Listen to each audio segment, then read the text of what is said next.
तं गुरूणाम् आकृतिं स्मरेत् तेन विघ्नाः प्रणश्यन्ति सिद्ध्यन्ति च मनोरथाः अस्मद्गुरुसमारम्भां टीकाकृत्पादमध्यमाम् श्रीमदाचार्यपर्यन्तां वन्दे गुरुपरम्परां वेदव्यासगुणावास विद्याधीशसतां वशः मान्यनाशं तदक्लेशं सुवनाशं हरेशम् लक्ष्मीनारायणं नत्वा पूर्णबोधात् गुरुमति पूर्णश्रीकृष्णगीतायाः भाष्यात्युक्तार्थसङ्ग्रहम् धर्मक्षेत्रे कुरुक्षेत्रे समवेतायुत्सवः मामकाः पाण्डवाश्चैव किमकुर्वत सञ्जयः अशोच्यानन्वशोचस्त्वं प्रज्ञावादांश्च भाषसे गतासून् अगतासूंश्च नानुशोचन्ति पण्डिताः। श्रीगुरुभ्यो नमः। हरि ओम्। 6 ಪ್ರಶ್ನೆಗಳು. ಅದಕ್ಕೆ ಪರಮಾತ್ಮ ಚಮತ್ಕಾರವಾಗಿ ಉತ್ತರ ಕೊಡುವಂತಹ ಪರಿ. ಯದ್ಯಪಿ ಕ್ರಮವಾಗಿ ನೋಡಿದರೆ ಮೊದಲನೇ ಪ್ರಶ್ನೆಗೆ ಉತ್ತರ ಕೊಡಬೇಕಾಗಿತ್ತು. ಆದರೆ ಪರಮಾತ್ಮ ಮೂರನೇ ಪ್ರಶ್ನೆ ಅಂತ ಕರೆಸಿಕೊಂಡ ಕ್ಷೇತ್ರ ಅಂದ್ರೆ ಏನು ಹಾಗೂ ನಂತರದಲ್ಲಿ ಬರುವ ಕ್ಷೇತ್ರಜ್ಞ ಅಂದ್ರೆ ಏನು ಅನ್ನೋ ಪ್ರಶ್ನೆಗೆ ಉತ್ತರವನ್ನ ತಾನು ಕೊಡ್ತಾ ಆ ಕ್ಷೇತ್ರವನ್ನ ವಿಶದೀಕರಿಸುವುದಕ್ಕೋಸ್ಕರ ಅದರ ಕುರಿತಾದ ವಿಸ್ತಾರವಾದ ಜ್ಞಾನ ಬರಲಿ ಅನ್ನೋದಕ್ಕೋಸ್ಕರವಾಗಿ ಅದರ ಸ್ವರೂಪ ಏನು, ಅದರಲ್ಲಿ ಎಷ್ಟು ವಿಭಾಗ ಇದೆ ಮತ್ತು ಆ ಕ್ಷೇತ್ರದ ವಿಕಾರ ಯಾವುದಾಗುತ್ತೆ ಅನ್ನೋದನ್ನ ತಿಳಿಸ್ತಾ, ಇಂತಹ ಕ್ಷೇತ್ರ ಯಾರಿಂದ ಪ್ರವರ್ತಿತವಾಗುತ್ತೆ ಅಂತ ಪ್ರಶ್ನೆ ಬಂದಾಗ ಪ್ರವರ್ತಕನ ತಿಳ್ಕೋಪ್ಪ, ಆಮೇಲೆ ಇವರಿಂದ ಪ್ರವೃತ್ತವಾಗುತ್ತೆ ಅನ್ನೋದು ತಾನೇ ಸುಲಭವಾಗಿ ಗೊತ್ತಾಗುತ್ತೆ ಅನ್ನೋದನ್ನ ಮನಸ್ಸಿನಲ್ಲಿಟ್ಟುಕೊಂಡು, ಅಥವಾ ಪ್ರವರ್ತಕನನ್ನ ಮೊದಲು ತಿಳಿಸಿ ಇವನಿಂದ ಈ ಜಗತ್ತು ಹೇಗೆ ಪ್ರವೃತ್ತವಾಗ್ತಾ ಇದೆ ಅನ್ನೋದನ್ನ ಮುಂದೆ ಹೇಳೋದಿದೆ. ಅದನ್ನ ತಿಳಿಸುವುದಕ್ಕೋಸ್ಕರವಾಗಿ ಪ್ರವರ್ತಕನನ್ನ ತಿಳಿಸ್ತಾ ಇದ್ದಾನೆ. ಕಾರಣ ಈ ಪ್ರವರ್ತಕನನ್ನ ತಿಳಿಯೋದೇ ಮೋಕ್ಷಕ್ಕೆ ಪರಮ ಮುಖ್ಯವಾದ ಸಾಧನ ಅಂತ ಕಳಿಸ್ಬೋದು. ಇದನ್ನೇ ಜ್ಞೇಯ ಅಂತ ಕೂಡ ಕರೀತಾರೆ.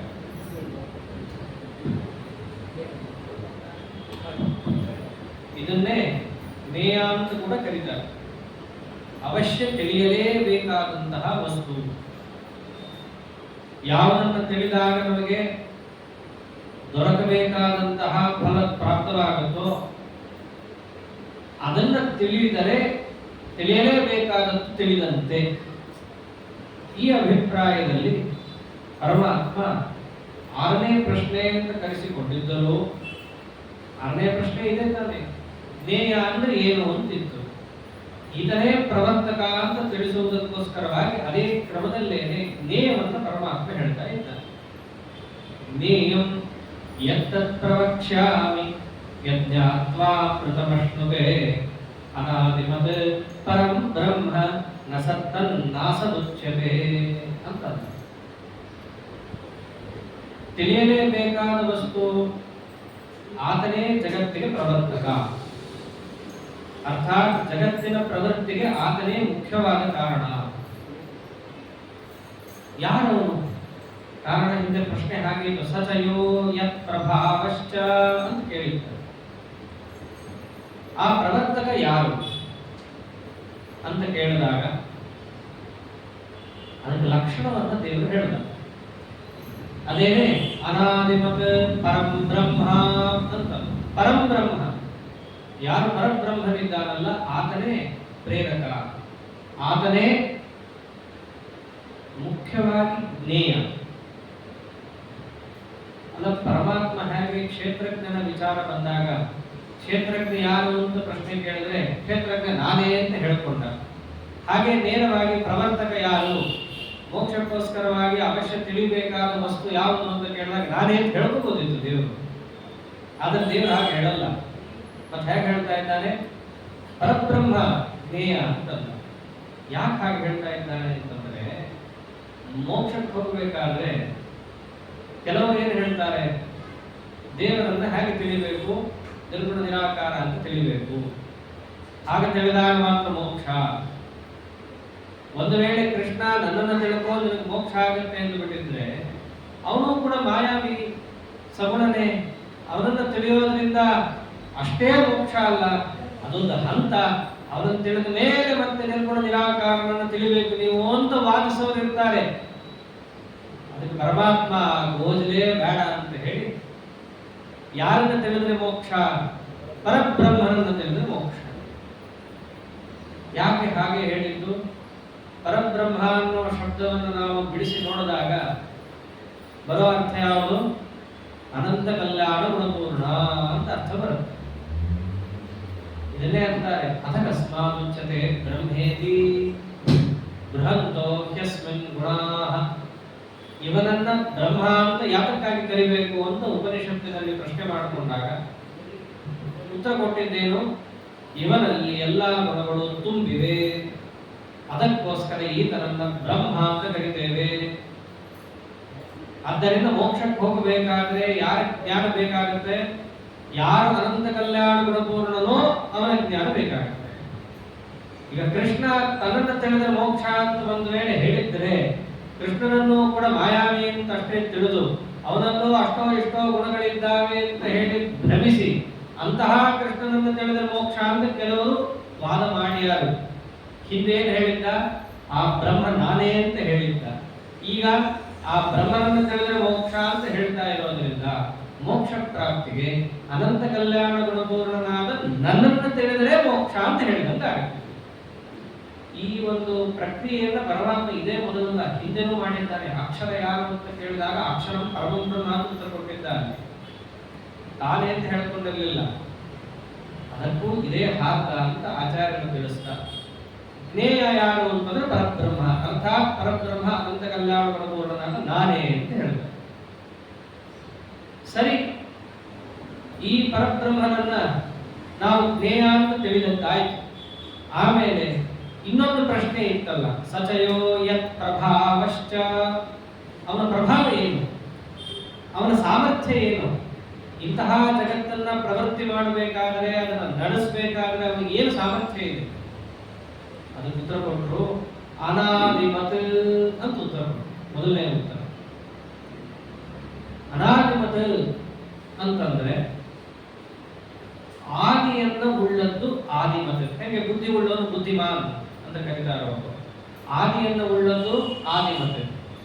ಇವನು ಆದಿಮತ್ ಅಲ್ಲ, ಆದ್ದರಿಂದ ಇವನು ಯಾರು? ಅನಾದಿಮತ್. ಆದಿ ಅಂದ್ರೆ ಹುಟ್ಟು, ಹುಟ್ಟನ್ನು ಉಳ್ಳದ್ದು ಆದಿಮತ್. ಹುಟ್ಟು ಅಂದ್ರೆ ಹೇಗೆ ಬರುತ್ತದು? ಏನೇ ಬಂದರೂ ಪ್ರಕೃತಿಯಿಂದ ಬರಬೇಕಾದ್ದರಿಂದ ಆದಿಮತ್ ಅಂತಂದ್ರೆ ಯಾವುದು? ಪ್ರಾಕೃತವಾದ ಸಮಸ್ತ ಪದಾರ್ಥಗಳು. ಅದೇನೆ ಪ್ರಾಕೃತ ಗುಣಗಳು, ಪ್ರಾಕೃತ ದೇಹ, ಪ್ರಾಕೃತ ಇಂದ್ರಿಯ, ಪ್ರಾಕೃತ ಕರ್ಮ, ಇವೆಲ್ಲ ಆದಿಮತ್.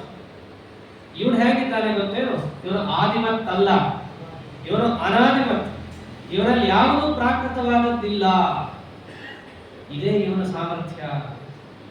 ಪ್ರಾಕೃತವಾದ ಸಮಸ್ತ ಜಗತ್ತನ್ನ ಈತ ನಡೆಸಬೇಕಂದ್ರೆ ಈತ ಹೇಗಿದ್ದಾನೆ? ಇವರಲ್ಲಿ ಯಾವುದು ಪ್ರಾಕೃತವಾದದ್ದಿಲ್ಲ, ಅದಕ್ಕೆ ಈತ ನಡೆಸಬಲ್ಲ. ಅಂದ್ರೆ ಅಪ್ರಾಕೃತ ಚಿದಾನಂದ ಪರಬ್ರಹ್ಮ ಅನ್ನೋದ್ರಿಂದ ಗುಣಪೂರ್ಣ ಅಂತ ಅಷ್ಟೇ ಹೇಳಿದ್ರು. ಆ ಗುಣಗಳೆಲ್ಲ ಪ್ರಾಕೃತ ಆಗಿರಬಹುದಲ್ಲ ಅಂತ ಪ್ರಶ್ನೆ ಬಂದ್ರೆ ಛೇ ಅದೆಲ್ಲ ಅಲ್ಲ. ಇವನಲ್ಲಿ ಎಂಥ ಗುಣಗಳಿದೆ? ಅನಾದಿಮತ್, ಅಪ್ರಾಕೃತವಾದ ಗುಣಪೂರ್ಣ ಈತ. ಆದ್ದರಿಂದಲೇ ಇವನಲ್ಲಿ ಆ ಜಗತ್ತನ್ನ ಪ್ರವೃತ್ತಿ ಮಾಡಲಿಕ್ಕೆ ಸಾಮರ್ಥ್ಯ ಇದೆ. ಆಯ್ತರಿ, ಅವರಲ್ಲಿ ಅಪ್ರಾಕೃತ ಗುಣಗಳು ಇರಲಿ, ಅವರ ಅನಂತ ಕಲ್ಯಾಣ ಗುಣಪೂರ್ಣನೆ ಆಗಲಿ.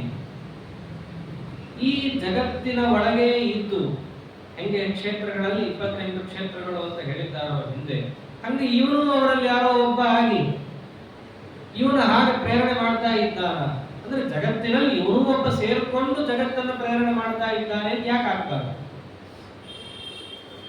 ಅಂಕಿತ ಮೇಲೆ ಇವನಲ್ಲಿ ಪ್ರಭಾವ ಏನ್ ಬಂತು? ಇವನು ಅದರೊಳಗೆ ಒಬ್ಬ ಅಂತಂದ್ರೆ ಇವನಲ್ಲಿ ಹೆಚ್ಚುಗಾರಿಕೆ ಏನ್ ಬಂತು? ಅದಕ್ಕೆ ದೇವರಂದ ಇವನ ಎರಡಕ್ಕೂ ಸೇರಲ್ಲ ಇವನು ಅಂತಲ್ಲ. ನಸತ್ತನ್ ನಾಸನುಚ್ಯತೆ, ಅವನು ಸತ್ತು ಅಲ್ಲ ಅವನು ಅಸತ್ತು ಅಲ್ಲ ಅಂತಂದ. ಸತ ಅಂತಂದ್ರೆ ಮೂರ್ತ ಪದಾರ್ಥಗಳು, ಅಸತ್ ಅಂತಂದ್ರೆ ಅಮೂರ್ತ ಪದಾರ್ಥ. ಕಣ್ಣಿಗೆ ಯಾರು ಕಾಣಿಸ್ತಾರೋ ಒಂದು ಆಕಾರ ಭರಿತವಾಗಿ ಅವರನ್ನು ನೋಡಿ ಏನಂತಾನೆ? ಇಲ್ಲವನಿದ್ದಾನೆ ಅಂತಂದ್ರೆ. ಒಂದು ವೇಳೆ ಅವನು ಕಾಣಿಸ್ತಿಲ್ಲ ಅಂತಂದ್ರೆ ಏನಂತೀವಿ? ಇಲ್ಲ ಇಲ್ಲ ಅಂತ ಅಂದ್ರೆ ಅವನ ಆಕಾರ ಕಣ್ಣಿಗೆ ಬೀಳ್ತಾ ಇದೆ. ಅಂದ್ರೆ ಒಂದು ಮೂರ್ತಿ ನಮ್ಮ ಕಣ್ಣಿಗೆ ಕಾಣಿಸ್ಕೋತಾ ಇದೆ, ಆದ್ದರಿಂದಾಗಿ ಅದನ್ನ ಸತ್ ಅಂತ ಕರಿತೀವಿ.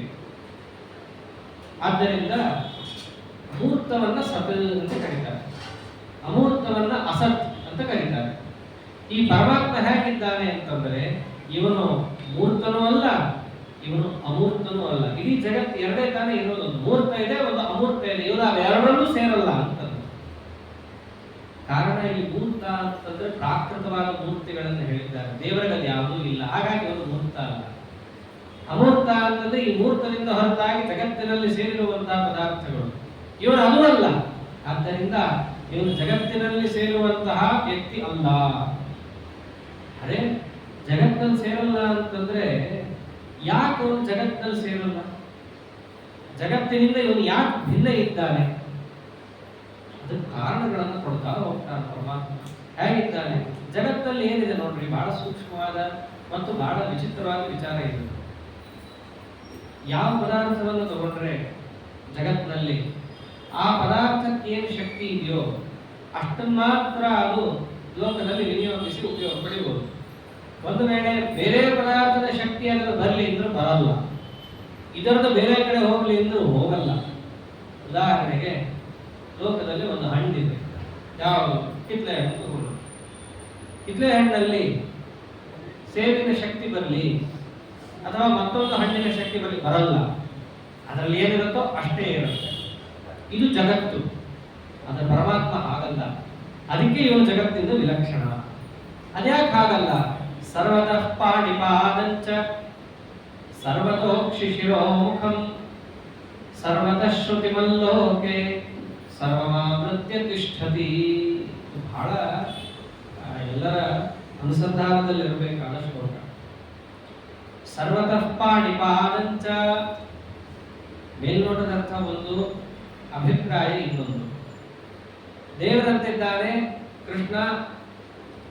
ಯಾಕೆ ಪರಬ್ರಹ್ಮ ಜಗತ್ತಿಂದ ವಿಲಕ್ಷಣ ಅಂತಂದ್ರೆ ಅವನಿಗೆ ಎಲ್ಲಾ ಕಡೆ ಕೈಕಾಲಿದೆ, ಅವನಿಗೆ ಎಲ್ಲಾ ಕಡೆ ತಲೆ ಇದೆ, ಎಲ್ಲಾ ಕಡೆ ಕಣ್ಣಿದೆ, ಎಲ್ಲಾ ಕಡೆ ಮುಖ ಇದೆ, ಎಲ್ಲದರಲ್ಲಿ ಕಿವಿ ಇದೆ ಅಥವಾ ಎಲ್ಲಾ ಕಡೆ ಕಿವಿ ಇದೆ. ಆದ್ದರಿಂದ ಅವನು ಜಗತ್ತಿಂದ ವಿಲಕ್ಷಣ. ಎಲ್ಲವನ್ನ ಆವರಿಸಿಕೊಂಡು ಅವನು ಕೂತ್ಕೋತಾನೆ. ಇದು ಬೇರೆ ಸ್ಥೂಲವಾದ ಅರ್ಥ. ಇದೇನೋ ಅಷ್ಟು ಎಲ್ಲಾ ಕಡೆ ಕೈ ಇದೆ, ಎಲ್ಲಾ ಕಡೆ ಕಾಲಿದೆ ಅಂತ, ಕಾಲಿದ್ದಲ್ಲಿ ತಲೆ ಇದೆ, ತಲೆ ಇದ್ದಲ್ಲಿ ಕಾಲಿದೆ, ಹೀಗೆಲ್ಲ ಅರ್ಥ ಅಲ್ಲ ಅಂತ ಆಚಾರ್ಯ. ಮತ್ತೇನು ಸರ್ವತಃ ಪಾಣಿಪಾದಂ ಅಂದ್ರೆ ಏನು? ಎಲ್ಲ ಕಡೆ ಕೈ ಇದೆ, ಎಲ್ಲ ಕಡೆ ಕಾಲಿದೆ ಅಂದ್ರೆ ಅರ್ಥ ಕೈಯಲ್ಲಿ ಮಾಡಬೇಕಾದ ಕೆಲಸಗಳೇನಿದ್ದಾವೋ, ಅಂದ್ರೆ ಕೈಗೆ ಏನೇನು ಶಕ್ತಿಗಳಿದ್ದಾವೋ ಆ ಶಕ್ತಿ ಕೈಯಲ್ಲಿ ಮಾತ್ರ ಇದೆ ಲೋಕದಲ್ಲಿ. ಅದರ ಪರಮಾತ್ಮನಲ್ಲಿ ಹಾಗಲ್ಲ. ಅವನ ಒಂದೇ ಕೈಯಲ್ಲಿ ಕೈಯ ಶಕ್ತಿನೂ ಇದೆ, ಕಾಲಿನ ಶಕ್ತಿ ಇದೆ, ಎಲ್ಲಾ ಅವಯವಗಳ ಶಕ್ತಿಯೂ ಒಂದರಲ್ಲಿ. ಅದಕ್ಕೆ ಸರ್ವತಃ ಪಾಣಿ, ಸರ್ವತಃ ಪಾದ. ಅವನಿಗೆ ಎಲ್ಲಾ ಕಡೆ ಕೈ ಇದೆ ಅಂತ ಏನರ್ಥ? ಯಾವ ಅವಯವವನ್ನು ತಗೊಂಡ್ರೂ ಅವನು ಕೈಯಿಂದ ಮಾಡಬೇಕಾದ ಕೆಲಸವನ್ನು ಮಾಡಬಲ್ಲ. ಕಾಲನ್ನ ತಗೊಂಡ್ರೆ ಅದರಿಂದ ಕೈಯಿಂದ ಮಾಡೋದು ಹೇಗಾಗತ್ರಿ ಅಂತ ಪ್ರಶ್ನೆ.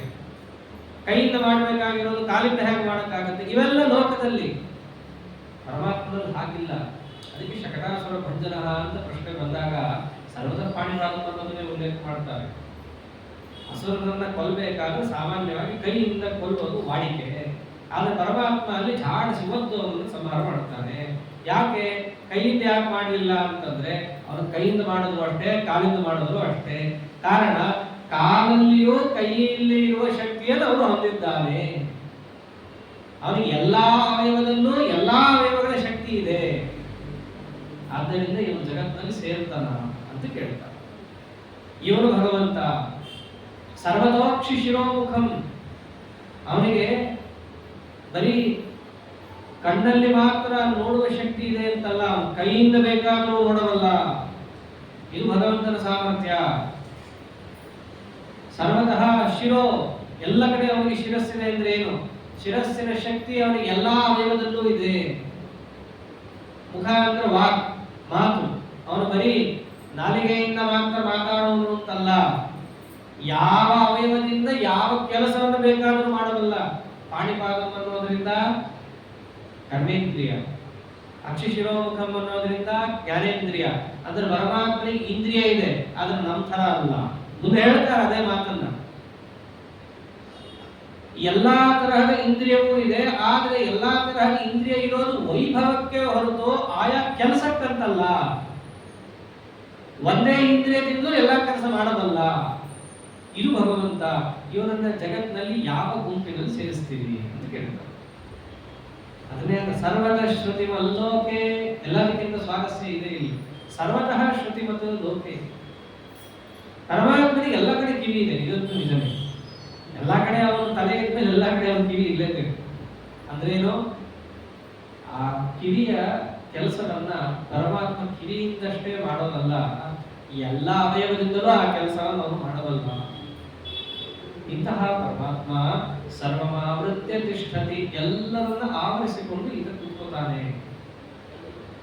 ಇದು ಭಗವಂತ. ಇವನನ್ನ ಜಗತ್ತಿನಲ್ಲಿ ಎಲ್ಲಿ ಸೇರಿಸ್ತೀವಿ? ಇವನನ್ನ ಜಗತ್ ವಿಲಕ್ಷಣ ಅಲ್ಲಿ ಏನನ್ಬೇಕು? ಅಥವಾ ಇನ್ನೊಂದರ್ಥ, ಸರ್ವಂ ಆವೃತ್ಯ ತಿಷ್ಠತಿ, ಎಲ್ಲರನ್ನ ಆವರಿಸಿಕೊಂಡು ಪರಮಾತ್ಮ ಕೂತ್ಕೋತಾನಲ್ಲ, ಅಂದ್ರೆ ಪರಮಾತ್ಮ ವ್ಯಾಪ್ತ. ವ್ಯಾಪ್ತನಾದ ಪರಮಾತ್ಮ ಎಲ್ಲರಲ್ಲಿದ್ದಾನೆ ಅಂತಂದ್ರೆ ಈ ಜೀವರೆಲ್ಲ ಅಣುಗಳು.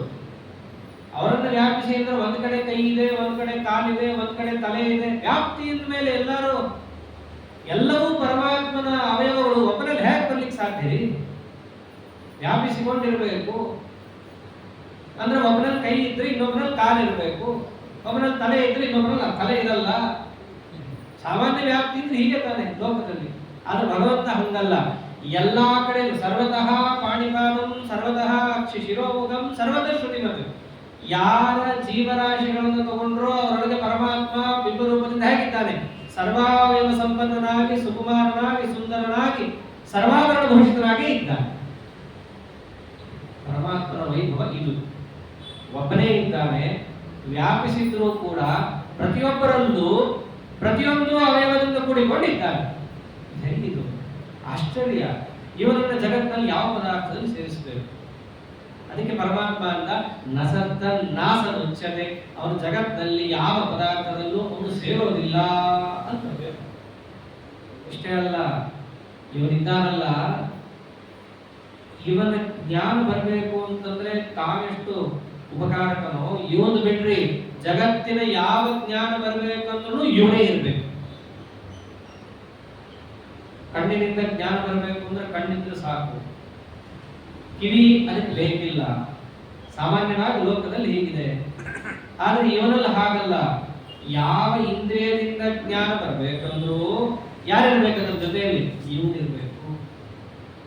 ಸರ್ವೇಂದ್ರಿಯ ಗುಣಾಭಾಸಂ, ಎಲ್ಲ ಇಂದ್ರಿಯಗಳಿಂದ ಯಾವ ಯಾವ ವಿಷಯಗಳು ಅಂತ ಜಗತ್ತಿನಲ್ಲಿ ತೋರುತ್ತೋ, ರೂಪರಸಗಂಧ ಸ್ಪರ್ಶ ಆಗಲಿ, ಪದಾರ್ಥಗಳಾಗಲಿ, ಎಲ್ಲದರ ಅವಭಾಸ ನಮಗಾಗಬೇಕು ಅಂತಂದ್ರೆ ಯಾರು ಹಿಂದಿರ್ಬೇಕು?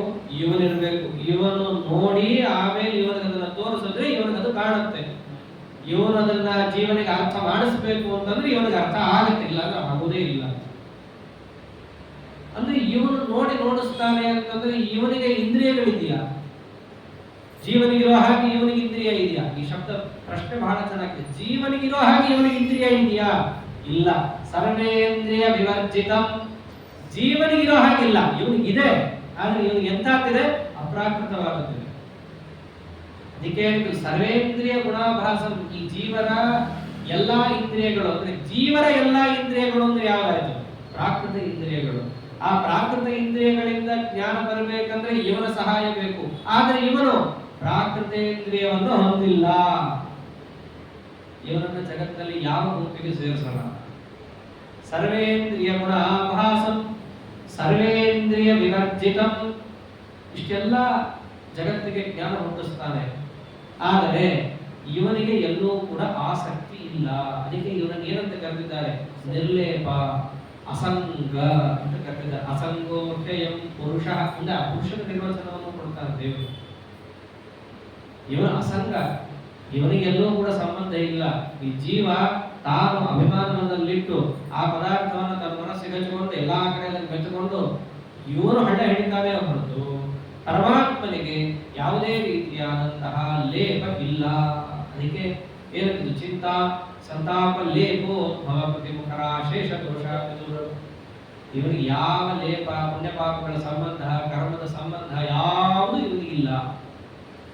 ಅಷ್ಟೇ ಅಲ್ಲ, ಇವನಿಗೆ ಸಂಬಂಧ ಇವನು ಹಚ್ಕೊಳ್ಳಲ್ಲ. ಆದರೆ ಸರ್ವಭುಕ್ತೈವ ಎಲ್ಲವನ್ನು ಬಾಯಿ ಹಾಕೋದಾನೆ ಇವನಂಥವನು. ಬೇರೆ ಪದಾರ್ಥಗಳು ಇವನಿಗೆ ಆಹಾರ, ಇವನು ತಿನ್ನೋನಿಗೂ ತಿನಿಸಿಗೂ ಕೂಡ ವ್ಯತ್ಯಾಸ ಇಲ್ವಾ ಅಂತ ಕೇಳ್ತಾರೆ. ಸರ್ವಭುಕ್ತೈವ ನಿರ್ಗುಣಂ ಗುಣಭೋಕ್ತೃಚ. ಈ ಎಲ್ಲಾ ಪದಾರ್ಥಗಳು ಕೂಡ ಸಗುಣ, ಸತ್ವರಜ ಸ್ತಮೋ ಗುಣಗಳಿಂದ ಕೂಡಿದ್ದೆ. ಆದರೆ ಇವನು ನಿರ್ಗುಣಂ, ಇವನಿಗೆ ಯಾವ ಗುಣವೂ ಇಲ್ಲ, ಇವನು ಗುಣಾತೀತ. ಅರ್ಥಾತ್ ಸತ್ವರಜ ಸ್ತಮೋ ಗುಣಗಳಿಂದ ದೂರ. ಸ್ವಾರಸ್ಯ ಏನು ಗೊತ್ತಾ? ಇಲ್ಲೆಲ್ಲ ಈ ಭಾಗಕ್ಕೆ ಕೇವಲ ಆಚಾರ್ಯರಷ್ಟೇ ಅಲ್ಲ ವ್ಯಾಖ್ಯಾನ ಮಾಡಿದ್ದು. ಬ್ರಹ್ಮನನ್ನ ನಿರ್ಗುಣ ಅಂತ ಕರೆಯುವ ವಾದಿಗಳು, ಅದ್ವೈತಿಗಳು, ಶಂಕರಾಚಾರ್ಯರೇ ಮುಂತಾದವರು ಕೂಡ ಈ ಭಾಗದಲ್ಲೆಲ್ಲ ಪರಬ್ರಹ್ಮನನ್ನ ನಿರ್ಗುಣ ಅಂತ ಎಲ್ಲೆಲ್ಲಿ ಕರೆದ್ರು ಅಲ್ಲೆಲ್ಲ ಅವ್ರು ಏನು ಅರ್ಥ ಮಾಡಿದ್ದಾರೆ ಗೊತ್ತೇನೋ? ಎಲ್ಲಾ ಗುಣಗಳಿಂದ ದೂರ ಅಂತ ಅರ್ಥ ಮಾಡಿಲ್ಲ. ಅವರು ಕೂಡ ಸತ್ವರದ ಸ್ತಮೋ ಗುಣಗಳಿಂದ ದೂರ ಅಂತಷ್ಟೇ ಮಾಡಿದ್ದಾರೆ. ಇದೊಂದು ಸ್ವಾರಸ್ಯ ಅಲ್ಲೆಲ್ಲ. ಅವರ ಮತದ ಪ್ರಕಾರ ನಿರ್ಗುಣ ಅಂತಂದ್ರೆ ಎಲ್ಲಾ ಗುಣವೂ ಇಲ್ಲ ಅಂತ ತಾನೇ ವ್ಯಾಖ್ಯಾನ ಮಾಡಬೇಕು. ಆದ್ರೆ ಇಲ್ಲೆಲ್ಲ ಶಂಕರಾಚಾರ್ಯ ಸ್ವಾರಸ್ಯ ಏನ್ ಮಾಡಿದ್ದಾರೆ ಅಂತಂದ್ರೆ ನಿರ್ಗುಣ ಅನ್ನೋಲ್ಲೆಲ್ಲ ಸತ್ವ ರಜಸ್ಸು ತಮಸ್ಸು ಅವನಲ್ಲಿ ಇಲ್ಲ ಅಂತಷ್ಟೇ ಅರ್ಥ ಮಾಡಿದ್ದಾರೆ. ಇವೆಲ್ಲ ಸತ್ಯಧ್ಯಾನ ತೀರ್ಥ ಶ್ರೀಪಾದಗಳು ಎತ್ತಿ ಕೊಡ್ತಾರೆ. ಗೀತಾ ಪ್ರತಿಪದಾರ್ಥ ಚಂದ್ರಿಕಾ ಅಂತ ಏನು ಬರೆದಿದ್ದಾರಲ್ಲ, ಅವ್ರು ಮಾಡಿರೋ ಕೆಲಸ ಇಷ್ಟೇ. ನೀವೇನೆ ಬ್ರಹ್ಮನನ್ನ ನಿರ್ಗುಣ ಅಂತ ಹೇಳ್ತೀವಿ. ನಿರ್ಗುಣ ಅಂತಂದ್ರೆ ಮೇಲ್ನೋಟಕ್ಕೆ ಆನಂದಾದಿ ಗುಣಗಳಿಂದ ಶೂನ್ಯ ಅಂತ ಅರ್ಥ ಮಾಡಬೇಕು. ಆನಂದಾದಿ ಗುಣಗಳಿಲ್ಲ ಅಂತ ನೀವು ಹೇಳಕ್ಕೆ ಪ್ರಮಾಣ ಏನು ಅಂತ ನಾವು ಕೇಳಿದಾಗ ಯತ್ರ ಪತ್ರ ಸಾಕ್ಷಿ ಚೇತ ಕೇವಲ ನಿರ್ಗುಣಶ್ಚ ಅಂತ ಏನೇನೋ ಶ್ರುತಿಗಳಿದ್ದಾವೆ ಅದನ್ನ ಕೊಡ್ತೀವಿ. ಸರಿ, ಕೊಡ್ತೀವಿ. ನಿಮ್ಮ ಆಚಾರ್ಯ ಅದಕ್ಕೆ ಏನ್ ವ್ಯಾಖ್ಯಾನ ಮಾಡಿದ್ದಾರೆ ಹೇಳ್ರಿ ಅಂತಂದ್ರೆ ತಪ್ಪಾಗುತ್ತಾರೆ. ಅಲ್ಲೆಲ್ಲ ಶಂಕರಾಚಾರ್ಯ ವ್ಯಾಖ್ಯಾನ ಮಾಡಿದ್ದಾರೆ ನಿರ್ಗುಣ ಅಂತ ಸತ್ವರದ ಸ್ತಮೋ ಗುಣ ಶೂನ್ಯ ಅಂತ ಮಾಡಿದ್ದಾರೆ. ಇಲ್ಲೇ ನೋಡ್ರಿ, ನಿರ್ಗುಣ ಗುಣ ಭಕ್ತರೆಲ್ಲ ನಿರ್ಗುಣ ಅಂತ ಏನ್ ಅರ್ಥ ಮಾಡಿದ್ದಾರೆ? ಆನಂದಾದಿ ಗುಣಗಳಿಲ್ಲ ಅಂತ ಮಾಡ್ಬೇಕು ತಾನೆ, ಮಾಡೇ ಇಲ್ಲ ಅವ್ರು. ಹಾಗೆ ಶಂಕರಾಚಾರ್ಯ ಅರ್ಥ ಮಾಡಿಲ್ಲ. ಇನ್ನು ಮಧ್ವಾಚಾರ್ಯ ಅಂತ ಬಿಡ್ರಿ, ನಾವಂತೂ ಪರಮಾತ್ಮ ಅನಂತ ಕಲ್ಯಾಣ ಗುಣಪೂರ್ಣ ಅಂತ ಹೇಳುದು. ನಿರ್ಗುಣ ಅಂತ ಹೇಳೋರು ಯಾವ ಪ್ರಮಾಣವನ್ನು ಕೊಟ್ಟು ಹೇಳಬೇಕು, ಅವರು ಕೂಡ ಇಂಥ ಪ್ರಸಂಗ ಬಂದಾಗ ಇಷ್ಟ ತಾನೆ ತಮಗ್ ಬೇಕಾದಂತ ಹೇಳಿದ್ದಾರೆ ಕೃಷ್ಣ ಅಂತ ಹೇಳಿ ಅಪ್ಪಿಕೊಂಡು ತಮ್ಮ ಮದ್ದಲ್ಲಿ ಮಾಡಿಲ್ಲ ಅವರನ್ನು. ಆದ್ದರಿಂದ ಅವರು ಕೂಡ ಇಲ್ಲೆಲ್ಲ ಏನ್ ಅರ್ಥ ಮಾಡಿದ್ದಾರೆ? ಪ್ರಕೃತಿಗೆ ಸಂಬಂಧಪಟ್ಟ ಗುಣಗಳು ಅಂತ ಏನಿದ್ದಾವೆ ಸತ್ವರದ ಸ್ತಮೋ ಗುಣಗಳು, ಅದರಿಂದ ಈತ ದೂರವಿದ್ದಾನೆ. ಆದ್ದರಿಂದ ಈ ಬ್ರಹ್ಮ ಜಗತ್ತಿನಲ್ಲಿ ಸೇರ್ತಾನೋ ಜಗತ್ತಿನಿಂದ ವಿಲಕ್ಷಣನೋ. ಅಂದ್ರೆ ಇವೆಲ್ಲ ಯಾಕೆ ಹೇಳ್ತಿರೋದು ಗೊತ್ತೇನೋ? ಯಾರು ಜೀವ ಬ್ರಹ್ಮೈಕ್ಯವನ್ನ, ಜಗತ್ ಮಿಥ್ಯಾತ್ವವನ್ನ, ಇಡೀ ಜಗತ್ತು ಬ್ರಹ್ಮ ಒಂದೇ ಅಂತ ಯಾರ್ಯಾರು ಹೇಳ್ತಾರಲ್ಲ ಅವ್ರಿಗೆಲ್ಲ ಈ ಭಗವದ್ಗೀತಾ ಭಾಗಗಳೆಲ್ಲ ಶೂಲ ಕಿವಿಗೆ ಎದೆಗೆಲ್ಲ. ದೇವರು ಕೇಳ್ತಾ ಇದ್ದಾರೆ, ಇಷ್ಟೆಲ್ಲ ಹೇಳ್ತಾ ಇದ್ದೇನೆ, ಇವನು ಜಗತ್ತು ಒಂದೇ ಆಗ್ಲಿಕ್ಕೆ ಸಾಧ್ಯನ? ಇಲ್ಲ ಜಗತ್ತಿನಿಂದ ಇವನು ವಿಲಕ್ಷಣ, ನೀವೇ ಹೇಳ್ರಿ ಅಂತ ಇದ್ದಾರೆ. ಅಷ್ಟೇ ಅಲ್ಲ, ಗುಣಭೋಕ್ತೃಚ. ಈ ಜಗತ್ತು ವಿಷಯವನ್ನ ಗ್ರಹಣ ಮಾಡುತ್ತಲ್ಲ, ಅದು ಕೇವಲ ಹೊರಗಿನ ಅಸಾರವಾದದ್ದನ್ನು ಗ್ರಹಣ ಮಾಡುತ್ತೆ. ಆದರೆ ಪರಮಾತ್ಮ ಹಾಗಲ್ಲ, ಅವನು ಸಾರಭೋಕ್ತ. ಸಾರವಾದದ್ದನ್ನು ಮಾತ್ರ, ತನ್ನ ಸ್ವಾಖ್ಯ ರೂಪವನ್ನು ಮಾತ್ರ ಅವನು ತಗೊಂಡು ನಿಲ್ಲಿಸ್ಬಿಡ್ತಾನೆ. ದೇವರದ್ದು ಅದೇ ಒಂದು ವೈಶಿಷ್ಟ್ಯ. ಇವನು ಸಾರವನ್ನು ಭೋಗ ಮಾಡುತ್ತಾನೆ, ಈ ಜಗತ್ತು ಅಸಾರವನ್ನು ಭೋಗ ಮಾಡುತ್ತೆ. ನೀವೇ ಹೇಳ್ರಿ, ಜಗತ್ತಿನಲ್ಲಿ ಇವನು ಸೇರಿಸಬಹುದಾ? ಇನ್ನ ಒಂದು ಸ್ವಾರಸ್ಯ ಏನು? ಬಹಿರಂತಶ್ಚ ಭೂತಾನಾಂ ಅಚರಂ ಚರಮೇವ ಚ ಸೂಕ್ಷ್ಮತ್ವಾತ್ ತದವಿಜ್ಞೇಯಂ ದೂರಸ್ಥಂ ಚಾಂತಿಕೆ ಚ ತದ್. ಆ ಪರಬ್ರಹ್ಮ ಇನ್ನ ಹೇಗಿದೆ ಗೊತ್ತೇನು? ಬಹಿರಂತಶ್ಚ ಭೂತಾನಾಂ, ಈ ಜಗತ್ತು ಇದ್ರೆ ಅಲ್ಲೇ, ಇದು ಒಳ ಹೊರಗೆಲ್ಲ ಇರಲ್ಲ. ಇವನು ಹಾಗಲ್ಲ, ಒಳಗೂ ಇದ್ದಾನೆ, ಹೊರಗೂ ಇದ್ದಾನೆ. ಒಬ್ಬನೇ ವ್ಯಕ್ತಿ ಒಳಹೊರಗಿದ್ದಾನೆ, ವ್ಯಾಪಿಸಿಕೊಂಡಿದ್ದಾನೆ. ಅಷ್ಟೇ ಅಲ್ಲ, ಅಚರಂ ಅಂತ. ಅಚರಂ ಅಂತಂದ್ರೆ ಇವನಲ್ಲಿ ಇವನ ಸ್ವಭಾವ ಯಾವತ್ತಿಗೂ ಚಲನೆಯನ್ನು ಹೊಂದಲ್ಲ. ಇವನಲ್ಲಿ ಅನ್ಯಥಾ ಭಾವ ಎಂಬುದು ಬರೋದೇ ಇಲ್ಲ. ಅಚಲವಾಗಿರ್ತಾನೆ. ಸಾಮಾನ್ಯ ಕನ್ನಡದಲ್ಲಿ ನನ್ನ ನಿರ್ಧಾರ ಅಚಲ ಅಂತ. ಏನು ಅಚಲ ಅಂದ್ರೆ ನಾನು ನಿರ್ಧಾರ ಮಾಡುವ ಕಾಲದಲ್ಲಿ ಆ ನಿರ್ಧಾರದ ಹಿನ್ನೆಲೆಯಲ್ಲಿ ಯಾವ ಅಭಿಪ್ರಾಯವನ್ನು ಇಟ್ಟುಕೊಂಡು ಏನು ರೂಪರೇಷೆ ಇಟ್ಟುಕೊಂಡು ಮಾಡಿದ್ನೋ ಅದು ಮುಗಿಯೋ ತನಕವೂ ಕೂಡ ಹಾಗೇ ಇಟ್ಟುಕೊಂಡಿರ್ತೀನಿ. ನನ್ನ ನಿರ್ಧಾರ ಅಚಲ. ಮುಗಿಯೋ ತನಕವೂ ಈ ನಿರ್ಧಾರ ಬದಲಾಗಲ್ಲ. ದೇವರಿಗೂ ಕೂಡ ಅಚಲಂ ಅಚಲಂ ಅಂದ್ರೆ ಏನರ್ಥ? ಈತನೂ ಕೂಡ ಮೊದಲು ಹೇಗಿದ್ನೋ ಈಗಲೂ ಕೂಡ ಹಾಗೆ ಶಶ್ವದೇಕ ಪ್ರಕಾರ. ಇವನಲ್ಲಿ ಯಾವ ವಿಕಾರವೂ ಇಲ್ಲ. ಮಿಕ್ಕ ಎಲ್ಲರಲ್ಲೂ ಕೂಡ ಕಿಂಚಿತ್ ಕಿಂಚಿತ್ ವಿಕಾರ ಇದ್ದೇ ಇದೆ. ಪ್ರಭಾನಿಗಳಿಗೂ ಕೂಡ ಶರೀರಾದಿಗಳ ಸಂಬಂಧ ಬರೋದು ಹೋಗೋದು ಇದ್ದೇ ಇದೆ. ಆದ್ರೆ ಇವನಲ್ಲಿ ಇದ್ಯಾವುದೂ ಇಲ್ಲ. ಮಹಾಲಕ್ಷ್ಮೀ ದೇವಿಗೂ ಕೂಡ ಪರಾಧೀನ ವಿಶೇಷವಾಪ್ತಿ ಅನ್ನೋದು ಆಗ ಬರುತ್ತೆ ಹೋಗುತ್ತೆ. ಇವರಲ್ಲಿ ಅದೂ ಇಲ್ಲ. ಅವರಲ್ಲಿ ಆದ್ದರಿಂದ ಮಿಕ್ಕಿದವರೆಲ್ಲ ಚಲಂ, ಆದ್ರೆ ಈತ ಅಚಲಂ. ಇವನು ಅಚಲ. ಚರಮೇವ ಹಾಗಿದ್ರೆ ಚರ ಅಲ್ಲೇ ಓಡಾಡಲೇ ಇವನು ಎಲ್ಲಾ ಕಡೆ ಓಡಾಡ್ಕೊಂಡಿರ್ತಾರೆ. ಫಸ್ಟ್ ಕ್ಲಾಸ್ ಓಡಾಡ್ತಾರೆ. ಅದೇ ಕಡೆ ಕೂತಲ್ಲೇ ಕೂತ ಶಿಲ್ಪ ಅಲ್ಲ. ಇದು ಚರಮೇವ ಎಲ್ಲಾ ಕಡೆ ಓಡಾಡ್ತಾ ಇರ್ತಾನೆ. ಹೌದಾ? ಎಲ್ಲಾ ಕಡೆ ಓಡಾಡ್ತಾರೆ. ನಮ್ಗೆ ಯಾಕೆ ಗೊತ್ತಾಗಲ್ಲ? ಯಾಕೆ ಗೊತ್ತಾಗಲ್ಲ? ಸೂಕ್ಷ್ಮತ್ವಾಂತರ ವಿಜ್ಞೇಯಂ ಅಂತ. ಎಲ್ಲಾ ಕಡೆ ಓಡಾಡ್ತಾ ಇದ್ರು ಕೂಡ ಅವರನ್ನ ಯಾರು ಪೂರ್ಣ ತಿಳಿಯೋಕ್ಕಾಗಲ್ಲ.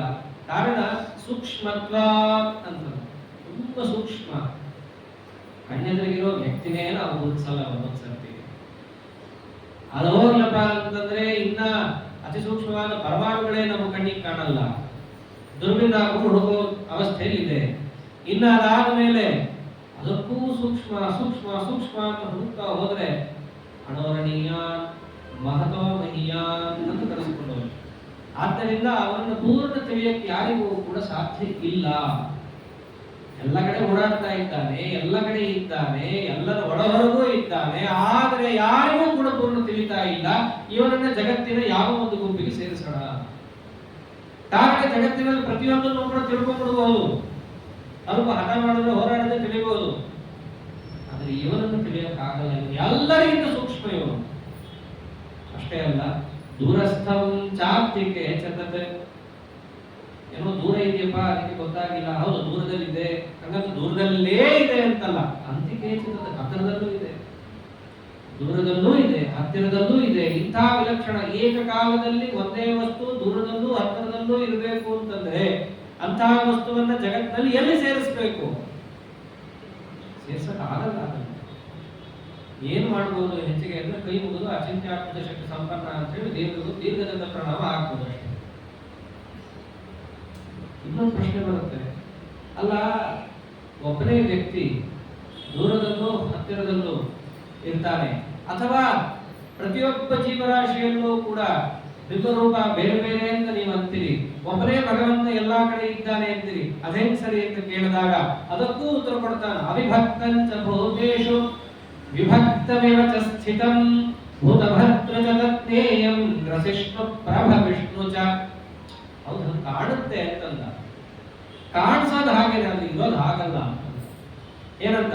ವಿಭಕ್ತಮಿವ, ಬೇರೆ ಬೇರೆಯಂತೆ ಕಾಣುತ್ತೆ, ಆದ್ರೆ ಹೇಗಿದ್ದಾನೆ? ಅವಿಭಕ್ತಂಚ ಭೂತೇಷು, ಒಬ್ಬರೇ ಇದ್ದಾನೆ. ಎಲ್ಲರನ್ನು ಒಬ್ಬರೇ ಇದ್ದಾನೆ. ಅದು ಬೇರೆ ಅಂತ ನಿಮ್ಗೆ ತೋರುತ್ತಷ್ಟೇ. ಸಾಮಾನ್ಯವಾಗಿ ಭ್ರಮೆ ಬರುತ್ತೆ ಅಂತಾದಾಗ ಪರಿಹಾರ ಹೇಗೆ ಮಾಡ್ಕೋತಾರೆ? ರಸ್ತೆಯಲ್ಲಿ ಕಪ್ಪೆ ಚಿಪ್ಪು. ಶಾಸ್ತ್ರದಲ್ಲಿ ಅದೇ ರೀತಿ ಬೇರೆ ಇಲ್ಲ. ಹಗ್ಗ ಹಾವು, ಕಪ್ಪೆ ಚಿಪ್ಪು, ಬೆಳ್ಳಿ. ಇದನ್ನ ಬಹಳ ಹೇಳಿರೋದ್ರಿಂದ ಏನಾದ್ರು ವಿವರಣೆ ಕೊಡ್ಬೇಕಾಗ್ತದೆ, ನಮ್ಗೆ ಅದೇ ಬರುತ್ತೆ. ಆಗ ನೋಡ್ತಾ ಹೊರಟಾಗ ರಸ್ತೆಯಲ್ಲಿ ಕಪ್ಪೆ ಚಿಪ್ಪು ನೋಡಿ ಬೆಳ್ಳಿ ಅಂತ ತಿಳ್ಕೊಂಡಿದ್ದ. ಆಮೇಲೆ ಹತ್ತಿರ ಹೋಗಿ ಇದು ಕಪ್ಪೆ ಚಿಪ್ಪು ಅಂತ ತಿಳ್ಕೊಂಡ. ಆಮೇಲೆ ಬೆಳ್ಳಿ ಅಲ್ಲ ಅಂತ ಗೊತ್ತಾಗುತ್ತೆ. ಲೋಕದಲ್ಲಿ ಹೀಗೆ ತಾನೇ ಇರೋದು. ಇಲ್ಲ ಯಾರೋ ಒಬ್ರು ಬಂದು ಕಿವಿಯಲ್ಲಿ ಊದ್ತಾರೆ, ಆಗ ಅವ್ರಿಗೆ ವಿಶ್ವಾಸ ಇದೆ, ನಂಬ್ತಾರೆ, ಇಲ್ಲ ಅಂದ್ರೆ ನಂಬಲ್ಲ. ಹಾಗೆ ತಾನೇ ಇಲ್ಲೂ ಕೂಡ ನನ್ನಲ್ಲಿ ಅವನಲ್ಲಿ ಭಗವಂತ ಬೇರೆ ಬೇರೆ ಅಂತ ಈತ ಎಷ್ಟೇ ಭ್ರಮೆಯನ್ನು ಪಟ್ಟರು ಯಾವಾಗ ಹೃದಯದಲ್ಲಿ ಅವರನ್ನ ಕಾಣ್ತಾರಲ್ಲ ಅವಾಗ ಏನಾಗುತ್ತೆ, ಭ್ರಮೆ ಎಲ್ಲ ಹೋಗೇ ಹೋಗುತ್ತೆ. ನೋಡಿದ ಮೇಲೆ ತಾನೇ ಇವನಿಗೆ ಭ್ರಮೆ ಹೋಗ್ಬೇಕು. ಆದ್ದರಿಂದ ಅಲ್ಲಿ ತನಕನೂ ಕೂಡ ಇವನಿಗೆ ಏನು ಭ್ರಮೆ ಇರುತ್ತೋ ಇರುವಂತೆ ಯಾಕೆ, ಅವನಿಗೆ ಬೇರೆ ಬೇರೆ ಅನ್ನುವಂತೆ ತೋರ್ತಾ ಇರುವಂತೆ ಯಾಕೆ. ಆದ್ರೆ ಇವನು ಹೇಗಿದ್ದಾನೆ, ಅವಿಭಕ್ತಂಚ ಭೂತೇಶು, ಎಲ್ಲಾ ಜೀವರಾಶಿಗಳಲ್ಲೂ ಕೂಡ ಈತ ಒಬ್ಬನೇ ಇದ್ದಾನೆ. ಏನೋ ಡಿವಿಷನ್ ಆಗಿ ವಿಭಾಗಗೊಂಡು ಹಾಗೆಲ್ಲ ಈತ ಇಲ್ಲ, ಏಕ ಪ್ರಕಾರವಾಗಿದ್ದಾನೆ. ಅಂಥವನು ಈತ ಪರಮಾತ್ಮ. ಅದ್ ಹೆಂಗ್ ಸಾಧ್ಯ, ಹೆಂಗ್ ಸಾಧ್ಯ? ಅದಕ್ಕೆ ಇವನು ಜಗತ್ತಲ್ಲಿ ಸೇರಲ್ಲ, ಅದಕ್ಕೆ ಇವನು ಹಾಗೆ ಅಂತಂತ ಪರಮಾತ್ಮ. ಎಲ್ಲಿ ನಮ್ಮ ಶಬ್ದಗಳಿಗೆ ಪೂರ್ಣ ವಿವರಣೆ ಕೊಡೋಕ್ ಸಾಮರ್ಥ್ಯ ಆಗಲ್ವೋ, ಎಲ್ಲಿ ನಮ್ಮ ತರ್ಕಕ್ಕೆಲ್ಲವೂ ಕೂಡ ಒಂದು ಡೆಡ್ ಎಂಡ್ ಬರ್ತದೋ, ಅಲ್ಲಿಂದ ಪರಮಾತ್ಮ ತತ್ವ ಪ್ರಾರಂಭ. ಅದಕ್ಕೆ ಒಂದು ಉಪನಿಷತ್ ವಾಕ್ಯ, ನೈಷಾ ತರ್ಕೇಣ ಮತಿರಾಪನೇಯ ಪ್ರೋಕ್ತಾನ್ಯೇನೇವ ಸುಜ್ಞಾನಾಯ ಪ್ರೇಷ್ಠ. ಈ ಪರಮಾತ್ಮನನ್ನ ತರ್ಕದಿಂದ ಪೂರ್ಣ ತಿಳಿಯಕ್ಕೂ ಆಗಲ್ಲ, ಬರೀ ತರ್ಕದಿಂದ ಅರ್ಥ, ಬರೀ ತರ್ಕದಿಂದ ಪೂರ್ಣ ತಿಳಿಯಕ್ಕೂ ಆಗಲ್ಲ, ಬರೀ ತರ್ಕದಿಂದ ಇವರನ್ನ ಅಲ್ಲಗಡಿಯಕ್ಕೂ ಆಗಲ್ಲ. ಅಂಥ ವಿಚಿತ್ರ ತತ್ವ ಇವರು. ಮತ್ತೆ ಹೇಗಿದೆ, ಪ್ರೋಕ್ತ ಅನ್ಯೇನೈವ ಸುಜ್ಞಾನಾಯ ಪ್ರೇಷ್ಠ. ಅನ್ಯೇನೈವ ತರ್ಕದಿಂದಂತೂ ಅಲ್ಲಪ್ಪ, ಬೇರೆದ್ರಿಂದ ಆಗುತ್ತೆ. ವೇದದ್ದು ಬಹಳ ಮಾತು ಚೆನ್ನಾಗಿರುತ್ತೆ. ತರ್ಕದಿಂದ ಅಲ್ಲ, ಮತ್ತೆ ಅದರಿಂದಂತೂ ಅಲ್ಲ, ಅಷ್ಟು ತಿಳ್ಕೊ. ಸಾಮಾನ್ಯವಾಗಿ ಲೋಕದಲ್ಲೆಲ್ಲ ಅದೇ ತರ ಅನ್ನೋದು. ದೇವರು ಇದ್ದಾನೋ ಇಲ್ವೋ ಅಂತ ಬಂದಾಗ ಇದೇನು ಎತ್ತುತ್ತಾನೆ, ತರ್ಕ ರಸಿಕರ ತರ ಮಾತಾಡ್ಲಿಕ್ಕೆ ಪ್ರಾರಂಭ ಮಾಡ್ಬಿಡ್ತಾರೆ. ಉಪನಿಷತ್ತು ಫಸ್ಟೇ ಅದನ್ನ ತೆಗೆದು ಬಿಸಾಕ್ತು. ತರ್ಕದಿಂದ ಅವನು ಇದೆ ಅನ್ನಕ್ಕೂ ಆಗಲ್ಲ, ಇಲ್ಲ ಅನ್ನಕ್ಕೂ ಆಗಲ್ಲ. ಮತ್ತೆ ಅದನ್ನ ತರ್ಕ ತಗೊಂಡೇನ್ ಮಾಡ್ಬೇಕು? ಅದಕ್ಕೆ ಲಘುಸೂತ್ರದಲ್ಲಿ ಒಂದು ಹೇಳ್ತಾರೆ, ಕಾಮಾರ್ಥನ ಅನುಮಾನಾಪೇಕ್ಷ ಅಂತ ಸೂತ್ರ. ಹೆಂಗ್ ಬೇಕಾದ್ರೂ ತರ್ಕ ಹಾಕ್ಬೋದ್ರಿ, ಗುಣ ಇಲ್ಲದೆ ಇದ್ದಾಗ. ತಲೆಗುಣ ಇಟ್ಟುಕೊಂಡು ತರ್ಕ ಹಾಕಿದ್ರೆ ಅದಕ್ಕೊಂದು ಬೆಲೆ. ಆದ್ದರಿಂದ ಭಗವಂತನನ್ನ ಸರಿಯಾಗಿ ಅರ್ಥ ಮಾಡ್ಕೊಳ್ಳೋಕ್ಕೆ ತರ್ಕ ಯಾವತ್ತೂ ದಾರಿ ಆಗಲ್ಲ. ಎಲ್ಲಿ ತರ್ಕಗಳಿಗೆ ಜಾಗ ಆಗಲ್ವೋ, ಹಾಗೆ ಶಬ್ದಗಳಿಂದ ಪೂರ್ಣ ಎಲ್ಲಿ ನಮಗೆ ವಿವರಿಸಕ್ಕಾಗಲ್ವೋ, ಯಾವುದನ್ನ ಎಷ್ಟೇ ಜಗ್ಗಾಡಿದ್ರೂ ಕೂಡ ನಮ್ಮ ಒಂದು ಅನುಭವದಲ್ಲಿ ಪೂರ್ಣ ಹೇಗಿದೆ ಅಂತ ತಿಳುಕೊಳ್ಳೋಕ್ಕಾಗಲ್ವೋ, ಆ ತತ್ವವನ್ನು ಏನಂತ ಕರೆದಿದ್ದಾರೆ? ಪರಬ್ರಹ್ಮ ತತ್ವ ಅಂತ ಕರೆದಿದ್ದಾರೆ. ಬೇರೆ ಪದಾರ್ಥಗಳನ್ನೆಲ್ಲ ಪೂರ್ಣವಾಗಿ ಹೃದಯದಲ್ಲಿ ಅನ್ಕೋಬಹುದು, ಅರ್ಥ ಮಾಡ್ಕೋಬಹುದು ನಮ್ಗೆ ಯೋಗ್ಯತೆ ಇದ್ದಾಗ. ಇವೊಂದು ಆ ಯೋಗ್ಯತೆ ಇರೋದೇ ಇಲ್ಲ. ಮೊದಲನೇದಾಗಿ ಯಾರಿಗೂ ಅವರನ್ನು ಅರ್ಥ ಮಾಡ್ಕೊಳಕ್ ಆಗೋದೇ ಇಲ್ಲ. ಮಹಾಲಕ್ಷ್ಮೀ ದೇವಿಗೆ ಆಗಿಲ್ಲ, ಇನ್ನ ಮುಂದಿನವರೆಲ್ಲ ಹೇಳೋದನ್ನ ಅರ್ಥವೇ ಇಲ್ಲ. ಆದ್ದರಿಂದ ಇಂತಹ ಭಗವತ್ ತತ್ವವನ್ನ ಅರ್ಥ ಮಾಡ್ಕೊಳ್ಳೋದು ಅನ್ನೋದು ಸಾಧ್ಯವೇ ಇಲ್ಲ. ಅದು ಪೂರ್ಣ ಮಟ್ಟದಲ್ಲಿ ಅಷ್ಟು ಸೂಕ್ಷ್ಮವಾಗಿದೆ. ಕೆಲವೊಮ್ಮೆ ಸೂಕ್ಷ್ಮ ಅನ್ನೋ ಶಬ್ದವನ್ನ ಬರೀ ಸಣ್ಣದು ಅನ್ನೋದಷ್ಟರಲ್ಲೇ ಬಳಸಲ್ಲ. ಅದು ಬಹಳ ಸೂಕ್ಷ್ಮ ಇದೆಪ್ಪ ಅಂತಂದೇನು, ಆ ವಿಚಾರ ಬಹಳ ಸೂಕ್ಷ್ಮ ಅಂದ್ರೆ ಏನು? ವಿಚಾರ ಸಣ್ಣದಿದೆ ಅಂತನ ಅಲ್ಲಲ್ಲ. ಸೂಕ್ಷ್ಮ ಅಂದ್ರೇನು? ಗಹನ, ಗಂಭೀರ, ಇದಕ್ಕೆ ತಲೆಗೆ ಹೋಗಲ್ಲ, ಎಷ್ಟು ಹೋಗುತ್ತೋ ಅಷ್ಟು ತಿಳುಗು. ಹೀಗೆ ತಾನೇ ಲೋಕದಲ್ಲೂ ಕೂಡ ಅನ್ನೋದು. ಪರಮಾತ್ಮನೂ ಕೂಡ ಹೇಗೆ ಸೂಕ್ಷ್ಮತ್ವ ತದವಿಜ್ಞೇಯ, ಅವನು ಸೂಕ್ಷ್ಮ, ಅದಕ್ಕೆ ಅವನನ್ನು ಪೂರ್ಣ ತಿಳಿಯಕ್ಕಾಗಲ್ಲ. ಆದ್ದರಿಂದ ಅವನನ್ನ ಜಗತ್ತಿನಲ್ಲೂ ಸೇರ್ಸಕ್ ಆಗಲ್ಲ. ಅಷ್ಟೇ ಅಲ್ಲ, ನಿನಗೆ ಬೇರೆ ಬೇರೆ ಅಂತ ಈಗ ತೋರ್ತಿರ್ಬಹುದು, ಆದ್ರೆ ವಾಸ್ತವದಲ್ಲಿ ಅವನು ಒಬ್ಬನೇ ಏನ್ ಮಾಡ್ತಾ ಇದ್ದಾನೆ? ಎಲ್ಲಾ ಕಡೆ ಇದ್ದು ಭೂತಭರ್ತೃತಜ್ಞೇಯಂ ಗ್ರಸಿಷ್ಠ ಪ್ರಭ ವಿಷ್ಣು ಚ, ಒಂದೇ ರೂಪದಲ್ಲೇನೆ ಎಲ್ಲರನ್ನೂ ಕೂಡ ಹೊತ್ತುಕೊಳ್ಳಬಲ್ಲ. ಒಬ್ಬ ಜೀವರಾಶಿಯಲ್ಲಿ ಯಾವ ರೂಪ ಇರುತ್ತೋ ಒಂದೇ ರೂಪದಿಂದ ಎಲ್ಲ ಕೆಲಸ ಮಾಡಬಲ್ಲ. ಅಷ್ಟೇ ಅಲ್ಲ, ಗ್ರಸಿಷ್ಣು ಪ್ರಭ ವಿಷ್ಣು ಚ, ಅದೇ ರೂಪದಿಂದಲೇನೆ ಎಲ್ಲವನ್ನೂ ಕೂಡ ಗ್ರಾಸವನ್ನು ಮಾಡ್ತಾನೆ, ಎಲ್ಲವನ್ನೂ ಸೃಷ್ಟಿ ಮಾಡ್ತಾನೆ. ಏಕಾದಶ ಸ್ಕಂದದಲ್ಲಿ ಇದನ್ನೇ ಹೇಳ್ತಾನೆ, ಸ್ಥಿತ್ಯುದ್ಭವ ಪ್ರಳಯ ಹೇತು ಹೇತುರಸ್ಯ ಯಸ್ವಪ್ನ ಜಾಗರ ಸುಷುಪ್ತಿ ಸುಸಂಬಹಿಶ್ಚ. ಜಯಂತಿಯ ಉಪಾಖ್ಯಾನವನ್ನು ಹೇಳಬೇಕಾದ್ರೆ ಆ ವಿಭರೂಪಿಯಾದ ಪರಮಾತ್ಮನನ್ನು ಅವರು ಉಪದೇಶ ಮಾಡ್ತಾರೆ ನಿವಿರಾಜನಿಗೆ. ಇದೇ ವಾಕ್ಯವನ್ನೇ ಅವರು ಆಡ್ತಾರೆ, ಸ್ಥಿತ್ಯುದ್ಭವ ಪ್ರಳಯ ಹೇತು ಅಹೇತುರಸ್ಯ. ಇಡೀ ಜಗತ್ತಿನ ಸೃಷ್ಟಿಯಾದಿಗಳಿಗೂ ಕೂಡ ಈತನೇ ಕಾರಣ. ಯಾರು ನಿನ್ನ ಹೃದಯದಲ್ಲಿದ್ದಾನೋ ಅವನೇ. ಏನೋ ವಿಭರೂಪ ಪುಟ್ಟದು, ಅದಕ್ಕೆ ಏನಾಗತ್ತೆ? ಎಲ್ಲ ಮಾಡಬಲ್ಲ ಅವನು. ಅಂಥ ಸ್ವತಂತ್ರನಾದ ಸರ್ವೋತ್ತಮನಾದ ಎಲ್ಲಾ ಕಡೆಯಲ್ಲೂ ಇರುವಂತಹ ಭಗವಂತನೇ ನಿನ್ನ ಹೃದಯದಲ್ಲಿದ್ದಾನೆ. ಈಗ ಹೇಳ್ತಾರೆ, ಅಲ್ಲ ಒಬ್ಬನೇ ಇದ್ರೆ ಎಲ್ಲಾ ಕೆಲಸ ಹಿಂಗ್ ಮಾಡಕ್ಕಾಗತ್ರಿ? ಎಲ್ಲಾ ಶಕ್ತಿ ಅವನಿಗಿರುತ್ತ ಮಾಡ್ಲಿಕ್ಕೆ? ಇದೆ. ಯಾಕೆ? ಜ್ಯೋತಿಷಾಮಪಿ ತಜ್ಜ್ಯೋತಿ ತಮಸಃ ಪರಮುಚ್ಯತೆ ಜ್ಞಾನಂ ಜ್ಞೇಯಂ ಜ್ಞಾನಗಮ್ಯಂ ಹೃದಯ ಸರ್ವಸ್ಯ ವಿಷ್ಠಿತಂ. ಆ ರೂಪ ಹೇಗಿದೆ ಗೊತ್ತೇನು? ಜ್ಯೋತಿಷಾಮಪಿ ತಜ್ಜ್ಯೋತಿ, ಯಾವುದು ಪ್ರಕಾಶಮಾನ ಅಂತ ಜಗತ್ತನ್ನು ನಾವು ಕರಿತೀವೋ ಎಲ್ಲದಕ್ಕೂ ಪ್ರಕಾಶಕತ್ವ ಶಕ್ತಿಯನ್ನು ಕೊಟ್ಟಿದ್ದು ಇವನೇ. ಇವನನ್ನ ಜಗತ್ತಿನಲ್ಲಿ ಎಲ್ಲಿ ಸೇರಿಸೋಣ? ಆಗಲ್ಲ, ಎಲ್ಲೂ ಸೇರಿಸಕ್ಕೆ ಇವನನ್ನ. ಅದಕ್ಕೆ ನಸತ್ತನ್ ನಾಸದುಚ್ಯತೆ, ಇವನು ಜಗತ್ತಿನಲ್ಲಿ ಎಲ್ಲೂ ಸೇರಲ್ಲ.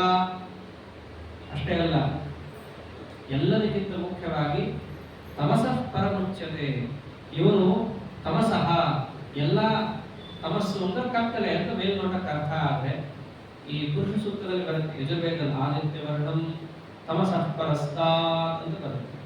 ತಮಸಃ ಪರಸ್ತಾತ್, ತಮಸ್ಸು ಅಂದ್ರೆ ತಮಸ್ತತ್ವ, ಅದಕ್ಕೆ ನಿಯಾಮಕಳಾದಂತಹ ಮಹಾಲಕ್ಷ್ಮೀ ದೇವಿ, ಅವಳಿಗಿಂತಲೂ ಈತ ಹೇಗಿದ್ದಾನೆ? ಪರಂ, ಉತ್ತಮನಿದ್ದಾನೆ. ಅಥವಾ ತಮಸ್ ಅಂತಂದ್ರೆ ಈ ಅವ್ಯಕ್ತ ತತ್ವ, ಆ ಅವ್ಯಕ್ತ ತತ್ವಕ್ಕಿಂತಲೂ ಹೆಚ್ಚು, ಅದಕ್ಕೆ ಇವರು ಪುರುಷ ತತ್ವ ಅಂತ ಈತನನ್ನ ಕರೀತಾರೆ. ಆದ್ದರಿಂದ ಏನೇ ತತ್ವಗಳು ಅಂತಿದ್ರು, ಕ್ಷೇತ್ರಗಳು ಅಂತಿದ್ರು, ಜಗತ್ತು ಅಂತಿದ್ರು, ಅದೆಲ್ಲವೂ ಇಲ್ಲ ಸತ್ ಇಲ್ಲ ಅಸತ್ನಲ್ಲಿ ಬಂದ್ರೆ ಇವನು ತಮಸಃ ಪರಂ, ಇವನು ಎಲ್ಲದಕ್ಕೂ ಮೀರಿದವನಾದವನನ್ನ ಇವನು ಎಲ್ಲಿ ಸೇರಿಸೋಣ? ನಾವು ಸೇರ್ಸಕ್ಕಾಗಲ್ಲ. ಆದ್ದರಿಂದ ಈತ ಹೇಗಿದ್ದಾನೆ? ಜ್ಞಾನಂ ಅಂತ, ಈತ ಜ್ಞಾನ ಸ್ವರೂಪಿ, ಜ್ಞಾನ ಉಳ್ಳವನು ಅಂತ ಹೇಳಲಿಲ್ಲ, ಇದು ಸ್ವಾರಸ್ಯ. ಈತ ಹೇಗಿದ್ದಾನೆ? ಜ್ಞಾನ, ಇವನೇ ಜ್ಞಾನ, ಪ್ರಕಾಶ ಸ್ವರೂಪ ಅವನು. ಹೌದಾ? ಜ್ಞೇಯಂ ಅಂತ, ಜ್ಞೇಯಂ ಅಂದ್ರೆ ತನ್ನನ್ನ ತಾನೇ ಪೂರ್ಣ ತಿಳಿದವನು, ಬೇರೆಯವರಿಗೆ ಅವನನ್ನ ಪೂರ್ಣ ತಿಳಿಯಕ್ ಆಗಿಲ್ಲ. ಇದು ಹೇಳಲೇಬೇಕಲ್ಲ, ಬೇರೆಯವರಿಗೆ ಪರಮಾತ್ಮನ ಪೂರ್ಣ ತಿಳಿಯಕ್ ಆಗಲ್ಲ, ಅವನನ್ನು ಅವನು ತಿಳ್ಕೊಂಡಿಲ್ಲ, ಅಲ್ಲಿಗೆ ಯಾರಿಗೂ ಗೊತ್ತಿಲ್ಲ ಅಂತ ಆಗುತ್ತೆ. ಅದು ಹಾಗಲ್ಲ, ಅವನು ಜ್ಞಾನ ಸ್ವರೂಪಿ. ಜ್ಞೇಯಂ, ತನ್ನನ್ನು ತಾನು ಪೂರ್ಣ ತಿಳಿದಿದ್ದಾನೆ, ಮಿಕ್ಕವರಿಗೆ ಅವನು ಪೂರ್ಣ ತಿಳಿಲಿಕ್ಕಾಗದಿರಬಹುದಾದ, ತನ್ನನ್ನು ತಾನು ತಿಳ್ಕೋಬಹುದಲ್ಲ. ಅವನು ಜ್ಞೇಯಂ. ಅಷ್ಟೇ ಅಲ್ಲ, ಜ್ಞಾನಗಮ್ಯಂ ಅಂತ, ಅಪರೋಕ್ಷ ಜ್ಞಾನಿಗಳಿಗೆ ಮೋಕ್ಷಾದಿ ಪುರುಷಾರ್ಥವನ್ನು ಕೊಟ್ಟು ನನ್ನ ಹತ್ತಿರ ಕಳ್ಕೊಳ್ಳೋನು ಅವನೇ. ಯಾವ ಜಗತ್ತನ್ನ ಈ ಜೀವ ಬಿಟ್ಟು ಪರಮಾತ್ಮನನ್ನ ಸೇರಬೇಕು, ಅಂತಹ ಪರಮಾತ್ಮ ಈ ಜಗತ್ತಿನಲ್ಲಿ ಒಬ್ಬನಾಗಿದ್ದರೆ ಅವನು ಹೆಂಗೆ ಮೋಕ್ಷಪ್ರದನ ಆಗ್ತಾನೆ? ಅದರಿಂದ ಹೊರಗೆ ಇರಬೇಕಲ್ಲ ಅಂತ. ಆದ್ದರಿಂದ ಈಗ ಜ್ಞಾನಗಮ್ಯಂ, ಅಪರೋಕ್ಷ ಜ್ಞಾನವನ್ನು ಪಡೆದವರಿಗೆ ಗಮ್ಯಂ, ಮೋಕ್ಷಾದಿ ಪುರುಷಾರ್ಥವನ್ನು ಕೊಟ್ಟು ಮುಕ್ತಿಯಲ್ಲಿ ಪ್ರಾಪ್ಯನಾಗುತ್ತಾನೀತ. ಆದ್ದರಿಂದ ಈತ ಎಲ್ಲೋ ಇದ್ದಾನೆ ಅಂತಲ್ಲ ಅರ್ಜುನ, ಇವನು ಹೃದಯ ಸರ್ವಸ್ಯ ವಿಷ್ಠಿತ, ಯಾರದ್ದೋ ಒಬ್ಬರ ಹೃದಯದಲ್ಲಿ ಮಾತ್ರ ಇಲ್ಲ, ಸರ್ವಸ್ಯ ಹೃದಯ ವಿಷ್ಠಿತಂ, ಎಲ್ಲರ ಹೃದಯದಲ್ಲೂ ಭಗವಂತ ಹೀಗೆ ಇದ್ದಾನೆ. ತಿಳಿಬೇಕಾದವನು ಯಾರು ಅಂತ ಪ್ರಶ್ನೆ ಬಂದಿತ್ತು, ಇವನನ್ನು ತಿಳಿಬೇಕು ಅಂತ ಉತ್ತರ ಕೊಟ್ಟ. ಎಲ್ಲೋ ಇರುವ ಯಾವುದೋ ವ್ಯಕ್ತಿಯನ್ನೋ ವಸ್ತುವನ್ನೋ ತಿಳಿದರೆ ಅದನ್ನ ತಿಳಿದಂತೆ ಅನ್ನೋದನ್ನು ಪರಮಾತ್ಮ ಕರೆಯಲ್ಲ. ಕಾರಣ ಅದರಿಂದ ನಮ್ಗೆ ಯಾವ ಪ್ರಯೋಜನ ಇಲ್ಲ. ನಿಜವಾದ ಪ್ರಯೋಜನ ಯಾವುದು? ಗಮ್ಯಂ. ನಮಗೆ ಗಮ್ಯವಾದದ್ದೇನಿದೆಯೋ, ನಾವು ಹೊಂದಲೇಬೇಕಾದದ್ದೇನಿದೆಯೋ ಅಂತಹ ಮೋಕ್ಷವೆಂಬತಕ್ಕಂತಹ ಫಲವನ್ನ ಕೊಡುವಂತಹ ವ್ಯಕ್ತಿ ಯಾರು? ಎಲ್ಲೋ ಇಲ್ಲ, ಅವನು ಹೃದಯ ಸರ್ವಸ್ಯ ವಿಷ್ಠಿತ, ಎಲ್ಲರ ಹೃದಯದಲ್ಲೇ ಅವನಿದ್ದಾನೆ. ಅರ್ಥಾತ್ ಈ ಜೀವ ಭಗವಂತನನ್ನ ತಿಳಿಬೇಕು ಅಂತ ಹೇಳ್ತಾ ಬಂದ. ಆ ಭಗವಂತನನ್ನ ತಿಳಿಬೇಕು ಅಂದ್ರೆ ಯಾವ ಭಗವದ್ ರೂಪವನ್ನು ತಿಳಿದರೆ ಇವನಿಗೆ ಮೋಕ್ಷ? ಹೃದಯ ಸರ್ವಸ್ಯ ವಿಷ್ಠಿತಂ, ಯಾರ ಹೃದಯದಲ್ಲಿ ಪರಮಾತ್ಮ ನಿತ್ಯ ನೆಲೆಸಿ ಅವರಿಗೆ ಪ್ರೇರಣೆಯನ್ನು ಕೊಡ್ತಾ ಇಡೀ ಜಗತ್ತಿನ ವ್ಯಾಪಾರವನ್ನು ಮಾಡಲಿಕ್ಕೆ ಸಮರ್ಥನಾಗಿ, ಜಗತ್ತಿನಿಂದ ವಿಲಕ್ಷಣನಾಗಿ, ಜಗತ್ತಿನ ಲೇಪವನ್ನ ಹೊಂದದೆ ಅವನಲ್ಲೇ ಇದ್ದು ಅವನಿಂದ ಎಲ್ಲ ಕೆಲಸ ಮಾಡಿಸ್ತಾ, ಅವನಿಗೆ ಏನೂ ಅರ್ಥ ಆಗದೆ ಒಳಗೆ ಇದ್ದು ಕೂಡ ಇದನ್ನೇ ಅಂತಿದ್ದು ಅಂತರ್ಧ್ರುವಾಯ ಅನುಪಲಭ್ಯ ವರ್ತನೆ, ಒಳಗೆ ಇದ್ದಾನೆ, ಅದು ಏನೋ ಬಂದು ಹೋಗಿ ಮಾಡ್ತಾನೆ ಅಂತಲ್ಲ, ಧ್ರುವಾಯ ಶಾಶ್ವತವಾಗಿದ್ದಾನೆ. ಆದರೆ ಎಷ್ಟೇ ಹುಡುಕ್ತಾ ಇದ್ರು ಕೂಡ ಅನುಪಲಭ್ಯ ವರ್ತನೆ, ಅವನ ದಾರಿ ನಮ್ಗೆ ಗೊತ್ತಾಗ್ತಾ ಇಲ್ಲ, ಅಷ್ಟು ರಹಸ್ಯವಾಗಿದ್ದಾನೆ. ಅದನ್ನೇ ಕೃಷ್ಣ ಅಂದ ಸೂಕ್ಷ್ಮತ್ವ ತದವಿಜ್ಞೇಯಂ ಅಂತದ್ದು. ಭಗವದ್ಗೀತಾ ಎರಡೂ ಕೂಡ ಒಂದು ಅಭಿಪ್ರಾಯದಲ್ಲಿ ಅಧ್ಯಾತ್ಮದ ವಿಚಾರದಲ್ಲಿ ಬಂದಾಗ ಒಂದೇ, ಬೇರೆ ವಾಸಿಷ್ಠ ಕೃಷ್ಣ ಯಾದವ ಕೃಷ್ಣ ಏನೇನು ವ್ಯತ್ಯಾಸ ಇಲ್ಲ. ಹೇಗೋ ಆಗ ಅವರಿಬ್ರು ಹೇಳಿರೋ ತತ್ವದಲ್ಲೂ ಕೂಡ ಕಿಂಚಿತ್ತೂ ವ್ಯತ್ಯಾಸ ಇರಲ್ಲ.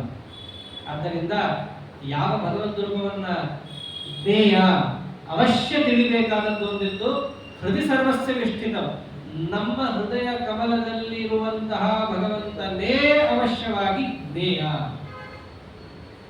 ಇವನು ತಿಳಿಬೇಕಾದ್ರೆ ಹೇಗೆ ಅನ್ನೋದನ್ನೇ ಹಿಂದೆ ಹೇಳಿದ್ದು, ಅಮಾನಿತ್ವಂ ಅನಂತಿತ್ವಂ ಅಂತ ಇಷ್ಟು ಹೇಳ್ತಾ ಬಂತು. ಇವನನ್ನು ತಿಳ್ಕೋಬೇಕಂದ್ರೆ 20 ಅಂಶಗಳು ಅವನ ಹತ್ರ ಇರಬೇಕು. ಹಾಗಿದ್ದಾಗ ಇವನು ತನ್ನ ಜ್ಞಾನವನ್ನು ಅವನಿಗೆ ಉಂಟು ಮಾಡುತ್ತಾನೆ.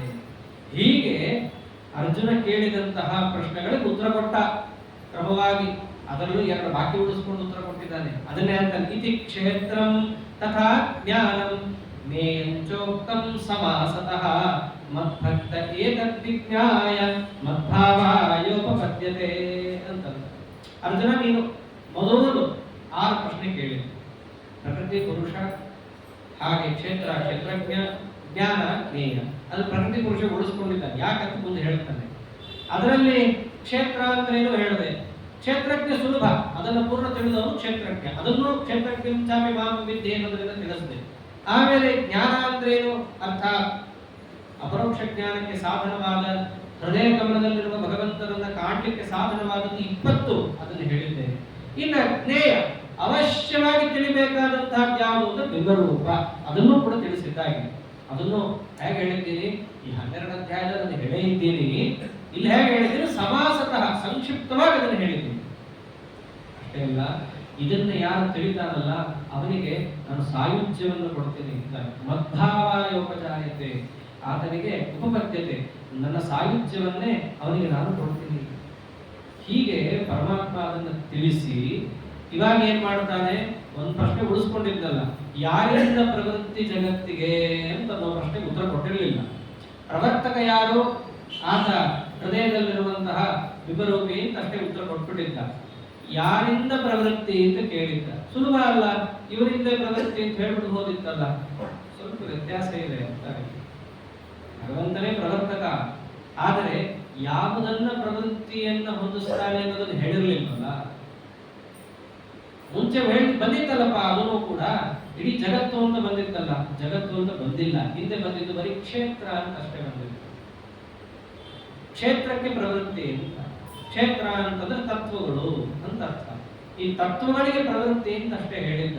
ಆಗ ಪರಮಾತ್ಮ ಅಂತಾನೆ, ನನ್ನಿಂದ ಪ್ರವೃತ್ತಿಗೊಳ್ಳುವಂತಹ ಪದಾರ್ಥಗಳು 2 ಇದ್ದಾವೆ. ಅದೇನೆ ಒಂದು ಪ್ರಕೃತಿ, ಇನ್ನೊಂದು ಪುರುಷ. ಇಲ್ಲಿ ತಗೊಳ್ತಾ ಇರೋದನ್ನು ಪ್ರಕೃತಿ ಪುರುಷಂಚೈವ ವಿದ್ಯನಾದಿ ಉಭಾವಪಿ ವಿಕಾರಾಂಶ್ಚ ಗುಣಾಂಶ್ಚೈವ ವಿದ್ಯ ಪ್ರಕೃತಿ ಸಂಭವಾನ್. ಬಹಳ ಸ್ವಾರಸ್ಯ ಇರೋ ಶ್ಲೋಕಗಳಿವೆಲ್ಲ. ಪ್ರಕೃತಿ ಪುರುಷಂಚೈವ ವಿದ್ಯನಾದಿ ಉಭಾವಪಿ, ಮೇಲ್ನೋಟಕ್ಕೆ ಪ್ರಕೃತಿ ಪುರುಷ ಅಂತ ಇವೆರಡೂ ಕೂಡ ಅನಾದಿ ಅಂತ ತಿಳ್ಕೋ ಅಂತ ಅರ್ಥ. ಪ್ರಕೃತಿ ಪುರುಷವನ್ನ ಅನಾದಿ ಅಂತ ತಿಳ್ಕೊಂಡಿದ್ರೆ ಸಾಕಾಗಿ ದೇವರು ಉಭಾವಪಿ ಇವೆರಡನ್ನೂ ಕೂಡ ಅಂತಂತಾರೆ. ಯಾಕೆ ಎರಡನ್ನು ಅಂತಾನೆ ಅಂದ್ರೆ, ಇಲ್ಲಿ ಪ್ರಕೃತಿನೂ 2 ಇದೆ, ಒಂದು ಚಿತ್ ಪ್ರಕೃತಿ, ಅಚಿತ್ ಪ್ರಕೃತಿ. ಪುರುಷನೂ ಕೂಡ 2 ಇದ್ದಾರೆ, ಒಬ್ಬ ಜೀವ, ಇನ್ನೊಬ್ಬ ಪರಮಾತ್ಮ ಅಂತ. ಅಲ್ಲಿ 2 ಇರೋದ್ರಿಂದ ದೇವರೇನಂದ, ಇವು 4 ಕೂಡ ಅನಾದಿ ಅಂತ ತಿಳ್ಕೋ. ಇನ್ನು ಮಿಕ್ಕಿದ್ದೆಲ್ಲವೂ ಅನಾದಿ ಅಲ್ಲ, ಮಿಕ್ಕಿದ್ದೆಲ್ಲವೂ ಸಾದಿ. ಇವನ್ನೇನಂತ ತಿಳ್ಕೋಬೇಕು, ಅನಾದಿ ಅಂತ ತಿಳ್ಕೊ. ಅಷ್ಟೇ ಅಲ್ಲ, ವಿಕಾರ ಅಂಶ ಗುಣ ಅಂಶೈವ ವಿದ್ಯೆ ಪ್ರಕೃತಿ ಸಂಭವ. ಯಾವ ಯಾವ ವಿಕಾರಗಳು ಅಂತಿದ್ದಾವೋ, ಯಾವುದು ಇಚ್ಛೆ, ದ್ವೇಷ, ಇವೆಲ್ಲವೂ ವಿಕಾರವೇ. ಯಾವ ವಿಕಾರ, ಪ್ರಕೃತಿಯ ವಿಕಾರ. ಹಾಗೂ ಗುಣ, ಸತ್ವದ ಸ್ತಮೋ ಗುಣಗಳು, ಇವೆಲ್ಲ ಪ್ರಕೃತಿಯಿಂದಲೇ ಬಂದದ್ದು. ಅಲ್ಲಿ ಪ್ರಕೃತಿಯಿಂದ ಬಂದಿದ್ದು ಅಂತ ಹೇಳಿ ಒಂದು ಹೇಳಿದ್ರೆ ಸಾಕಾಗಿತ್ತು. ವಿಕಾರ ಅಂದ್ಬಿಟ್ರೆ ಸತ್ವದ ಸ್ತಮೋ ಗುಣಗಳು ವಿಕಾರನೇ, ಇಚ್ಛಾ ದ್ವೇಷಗಳು ವಿಕಾರನೇ. ಪ್ರತ್ಯೇಕವಾಗಿ ಗುಣ ಅಂತ ಯಾಕೆ ಇವೆಲ್ಲ ಸ್ವಾರಸ್ಯ ಭಗವದ್ಗೀತೆಯಲ್ಲಿ ಆಚಾರ್ಯರು ಬಹಳ ಚೆನ್ನಾಗಿ ತೋರಿಸ್ತಾರೆ. ಮೊದಲು ವಿಕಾರಗೊಂಡಿದ್ದು, ಕಡೆಗೆ ವಿಕಾರಗೊಂಡಿದ್ದು ಅಂತ ಇಷ್ಟೇ ವ್ಯತ್ಯಾಸ. ಸತ್ವದ ಸ್ತಮೋ ಗುಣಗಳು ಫಸ್ಟ್ ವಿಕಾರ ಆಗಿತ್ತು. ಅದರ ವಿಕಾರ ಆಗಿ ಆಗಿ ಆಗಿ ಅದು ಅವ್ಯಕ್ತ ಮನಸ್ಸು ಏನೇನಾಗಬೇಕು ಅದೆಲ್ಲ ಆಗಿ ಕಡೆಗೆ ಏನಾಯ್ತು, ನಮ್ಮ ಮನಸ್ಸಿನ ತನಕ ವಿಕಾರ ಆಗಿ ಮನಸ್ಸಿನ ವಿಕಾರ ಯಾವುದು, ಅದು ಇಚ್ಛನೋ ದ್ವೇಷನೋ ಸುಖನೋ ದುಃಖನೋ, ಇವೆಲ್ಲ ಕಡೆ ವಿಕಾರ. ಅಂದ್ರೆ ಅತಿಶಯ ವಿಕಾರಗೊಂಡಿದ್ದು. ಆದ್ದರಿಂದ ಅದನ್ನು ದೇವರು ಬೇರೆ ಶಬ್ದದಿಂದ ಕರೀಲಿಲ್ಲ, ವಿಕಾರ ಅಂತ ಕರೆದು.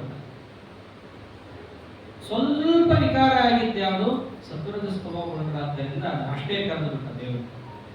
ಆದ್ದರಿಂದ ನನ್ನಿಂದ ಪ್ರೇರಣೆಗೊಳ್ಳುವಂತಹ ವಸ್ತುಗಳು ಯಾವುದು ಅಂತಂದ್ರೆ ಒಂದು ಪ್ರಕೃತಿ, ಇನ್ನೊಂದು ಪುರುಷ. ಇವೆರಡೂ ಕೂಡ ನನ್ನಿಂದ ಪ್ರೇರಣೆಗೊಳ್ಳುವಂತಹದ್ದು ಅಂತ ತಿಳಿಸ್ತಾರೆ. ಸರಿ, ಪ್ರಕೃತಿ ಅಂದ್ರೆ ಏನು? ಪುರುಷ ಅಂದ್ರೆ ಇಲ್ಲಿ ತಿಳಿಸ್ತಾನೆ. ಪ್ರಕೃತಿ ಅಂದ್ರೆ ಕಾರ್ಯಕಾರಣ ಹೇತುತ್ವೇ ಕರ್ತೃತ್ವೇ ಹೇತು ಪ್ರಕೃತಿ ರುಚ್ಯತೆ. ಪುರುಷ ಸುಖ ದುಃಖಾನಾಂ ಭೋಕ್ತೃತ್ವೇ ಹೇತು ರುಚ್ಯತೆ. ಎರಡೆರಡು ಅರ್ಥ ಇರುವಂತಹ ಶ್ಲೋಕ ಇದು. ಮೊದಲನೇ ಅರ್ಥದಲ್ಲಿ ಪ್ರಕೃತಿ ಅಂತಂದ್ರೆ ಜಡ ಪ್ರಕೃತಿ, ಪುರುಷ ಅಂತಂದ್ರೆ ಜೀವ. ಇದು ಒಂದು ಅರ್ಥದಲ್ಲಿ ಬರುವ ಶ್ಲೋಕದ ಅಭಿಪ್ರಾಯ. ಇನ್ನೊಂದು ಅರ್ಥದಲ್ಲಿ ಪ್ರಕೃತಿ ಅಂತಂದ್ರೆ ಸಾಕ್ಷಾತ್ ಚಿತ್ ಪ್ರಕೃತಿಯಾದಂತಹ ಮಹಾಲಕ್ಷ್ಮೀ ದೇವಿ, ಪುರುಷ ಅಂತಂದ್ರೆ ಪರಮಪುರುಷನಾದ ನಾರಾಯಣ. ಭಗವತ್ಪರವಾಗಿ ಅರ್ಥವನ್ನು ನೋಡೋದಾದರೆ ಕಾರ್ಯಕಾರಣ ಕರ್ತೃತ್ವೇ ಹೇತು ಪ್ರಕೃತಿ ರುಚ್ಯತೆ. ಕಾರ್ಯ ಅಂತಂದ್ರೆ ಶರೀರ, ಕಾರಣ ಅಂತಂದ್ರೆ ಇಂದ್ರಿಯಾದಿಗಳು. ಇವೆರಡೂ ಕೂಡ ಜೀವನಿಗೆ ಬರಬೇಕಾದರೆ ಯಾವುದು ಕಾರಣವಾಗುತ್ತೆ? ಪ್ರಕೃತಿ ಹೇತು ರುಚ್ಯತೆ. ಪ್ರಕೃತಿ ಅರ್ಥಾತ್ ದುರ್ಗಾದೇವಿ ಇದಕ್ಕೆ ಕಾರಣ. ಬರೀ ಮೇಲು ಶ್ಲೋಕ ನೋಡಿದ್ರೆ ಏನೂ ಅರ್ಥ ಆಗಲ್ಲ. ಬಹಳ ಸ್ವಾರಸ್ಯ ಏನಿದೆ ಇಲ್ಲಿ ಅಂತಂದ್ರೆ, ಈ ಜೀವನಿಗೆ ಶರೀರೇಂದ್ರಿಯಾದಿಗಳು ಬರುವುದಕ್ಕೆ ಕಾರಣ ಯಾರು?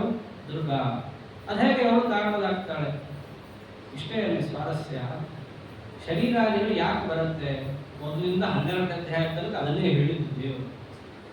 ಕರ್ಮಯೋಗದ ರಹಸ್ಯವನ್ನ ತಿಳಿಯದೆ ಅಜ್ಞಾನದಿಂದ ಈತ ಕರ್ಮವನ್ನ ಮಾಡಿ ಬಂಧನಕ್ಕೆ ಒಳಗಾಗಿ ಈ ದೇಹೇಂದ್ರಿಯಾದಿಗಳಿಗೆ ಬೇಕಾದ ಕರ್ಮಗಳನ್ನ ಸಂಚಯ ಮಾಡಿಕೊಂಡು ಆ ಅಜ್ಞಾನದಿಂದ ಏನ್ ಮಾಡುತ್ತಾನೆ?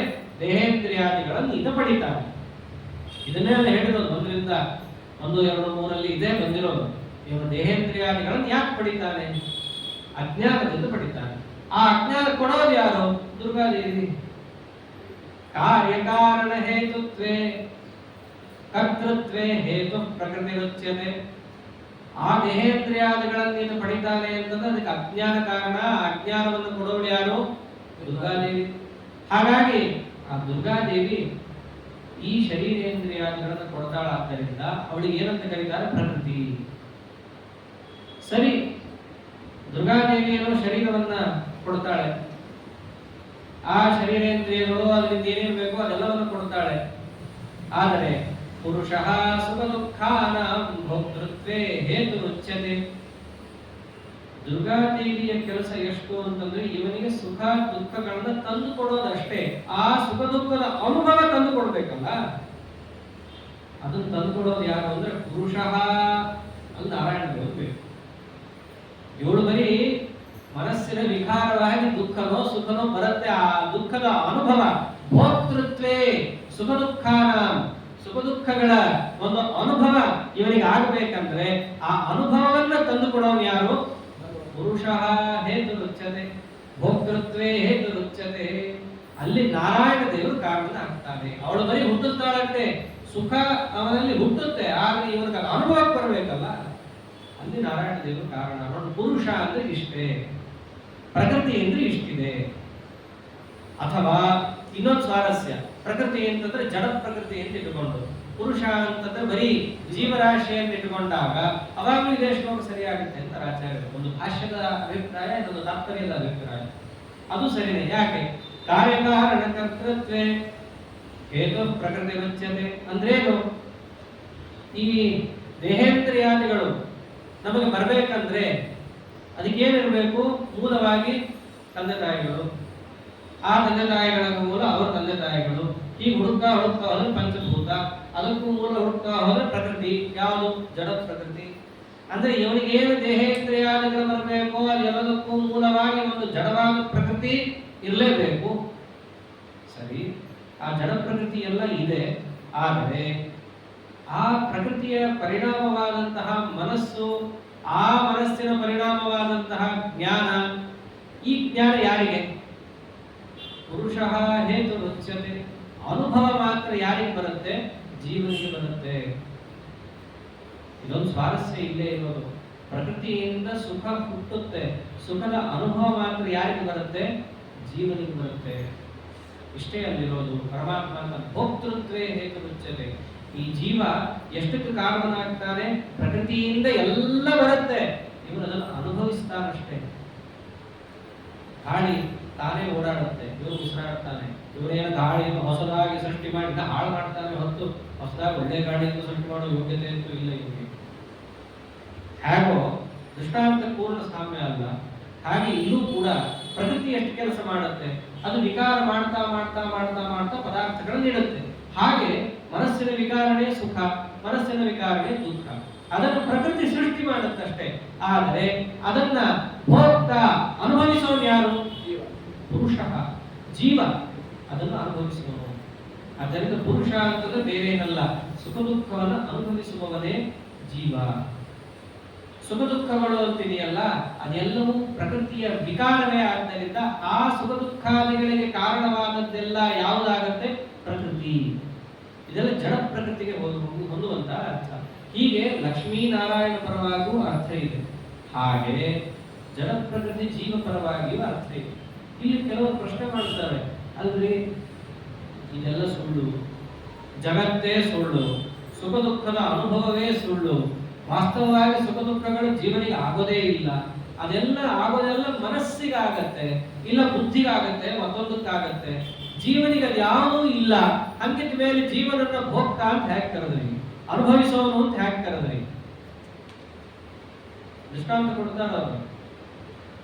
ಸ್ಫಟಿಕದ ಹಿಂದೆ ದಾಸವಾಳ ಇಟ್ಟಾಗ ಸ್ಫಟಿಕ ಕೆಂಪು ಕಾಣುತ್ತೆ.